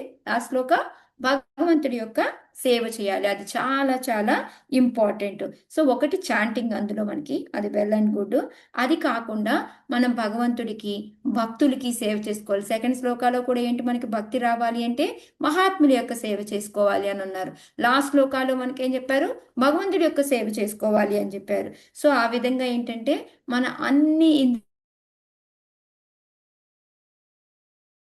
పోతే భగవంతుడికి ఆర్ఫర్ చేసిన ఫ్లవర్స్ స్మెల్ చూడడానికి, మాలలు కట్టడానికి, సో ఈ విధంగా ప్రతి అవయవాన్ని కూడా భగవంతుడి యొక్క సేవకే మనము ఉపయోగించాలి అనేది మనకి చేస్తుంది. సో దీని ద్వారా మనము హృదయాన్ని కూడా పవిత్రం చేసుకోగలుగుతాము. సో మనము భగవంతుడికి సేవ చేస్తామా, లేకపోతే గాడ్ ఆర్ డాగ్, ఎవరికి సేవ చేస్తాము అనేది మనమే డిసైడ్ చేసుకోవాలన్నమాట. సో ఇది ఎలా తెలుస్తుంది మనం ఎవరికి సేవ చేయాలి, ఎలా చేయాలి అని అంటే, అది మనము ఒక గురువు ద్వారా మాత్రమే అనేది మనకు తెలుస్తుంది అనమాట. గురువుని ఆశ్రయించి ఆయన ద్వారా మనం ఎలా సేవ చేయాలి, ఏ విధంగా నాకు ఇప్పుడు ఇది ఇంట్రెస్ట్ అంటే దీన్ని ఏ విధంగా భగవంతుడి సేవలో ఉపయోగించగలము. మనం ప్రపాద ఎగ్జాంపుల్ తీసుకోవచ్చు. వీళ్ళందరూ మాతాజీ జాహ్నవి మాతాజీ వీళ్ళందరూ ఉంటే ఎవరు దేంట్లో గొప్ప వాళ్ళని చూసుకొని వాళ్ళని దాని సేవలకి ప్రపాద వారు ఎలా నియమించారో ఆ విధంగా గురువు మనకు కూడా ఉపయోగపడతారు అనమాట. నెక్స్ట్ వై అంటే యువర్ రెస్పాన్సిబిలిటీ. సో నీ బాధ్యత ఏంటి? నీ బాధ్యత నువ్వు నీ యొక్క సర్వీస్ చేసుకుంటూ నీతో పాటు ఉన్న వాళ్ళని, నువ్వు ఒక తల్లిగా తండ్రిగా ఎలా అయితే ఉంటావో వాళ్ళందరినీ కూడా ఆ జన్మ మృత్యు జరా వ్యాధి నుంచి తీసేయడం అనేది నీ బాధ్యత. ఈ బాధ్యతని నువ్వు ఎప్పుడు కూడా గుర్తుపెట్టుకోవాలి. సో అదే కదా మనకు వచ్చింది 18th శ్లోక వచ్చేసి గురువున సస్య స్వజన సస్యాత్ ఉంది కదా, సేమ్ అదనమాట. సో అందుకని ఓన్లీ వాళ్ళ డ్యూటీ తీసుకొని నీది వదిలేయమని కాదు, నీది నువ్వు చేసుకుంటూ పక్క వాళ్ళని కూడా ప్రాక్టీస్ చేసేలాగా వాళ్ళు కూడా ఆధ్యాత్మికంగా స్పిరిచువల్గా ముందుకు వెళ్ళేలాగా చూడాలి అన్నమాట. అది వై. నెక్స్ట్ లాస్ట్ ఏ వచ్చేసి ఏంటంటే అవేకనింగ్ ఆఫ్ సోల్. మన ఆత్మతత్వం, ఆత్మ భావన ఏంటి అనేది తెలుసుకొని దాన్ని లేపాలి మనము. సేమ్ అదనమాట. సో గజేంద్ర ఎలా అయితే అంతసేపు ఫైట్ చేసిన తర్వాత లాస్ట్లో ఆయనకి నేనేం చేస్తున్నాను అని గుర్తు తెచ్చుకొని గజేంద్ర మోక్షం ఎలా అయితే ప్రే చేశాడో అదే విధంగా మనం ఎప్పుడు కూడా మనలో ఉన్న ఆత్మతత్వాన్ని మనం లేపుతూ ఉండాలన్నమాట. సో ఇవన్నీ చూసుకుంటూ చూడండి, సేమ్ ఇవే టాపిక్స్ మనము ఇందులో చదివింది కూడా అనమాట. సో ఈ విధంగా ఈ తపస్య అనేది గుర్తుపెట్టుకుంటే మనకి చాలా ఈజీ. ఫస్ట్ టీ వచ్చేసి తపస్య, ఏ వచ్చేసి అసోసియేషన్, పి వచ్చేసి ప్యూరిఫికేషన్, ఏ వచ్చేసి అటాచ్మెంట్, ఎస్ వచ్చేసి సర్వీస్, వై వచ్చేసి యువర్ రెస్పాన్సిబిలిటీ, ఏ వచ్చేసి అవేకనింగ్ ద సోల్, అవేకనింగ్ ఆత్మ. ఓకే, హరే కృష్ణ మాతాజీ. సో ఈ రోజుతో ఇక్కడ మాతాజీ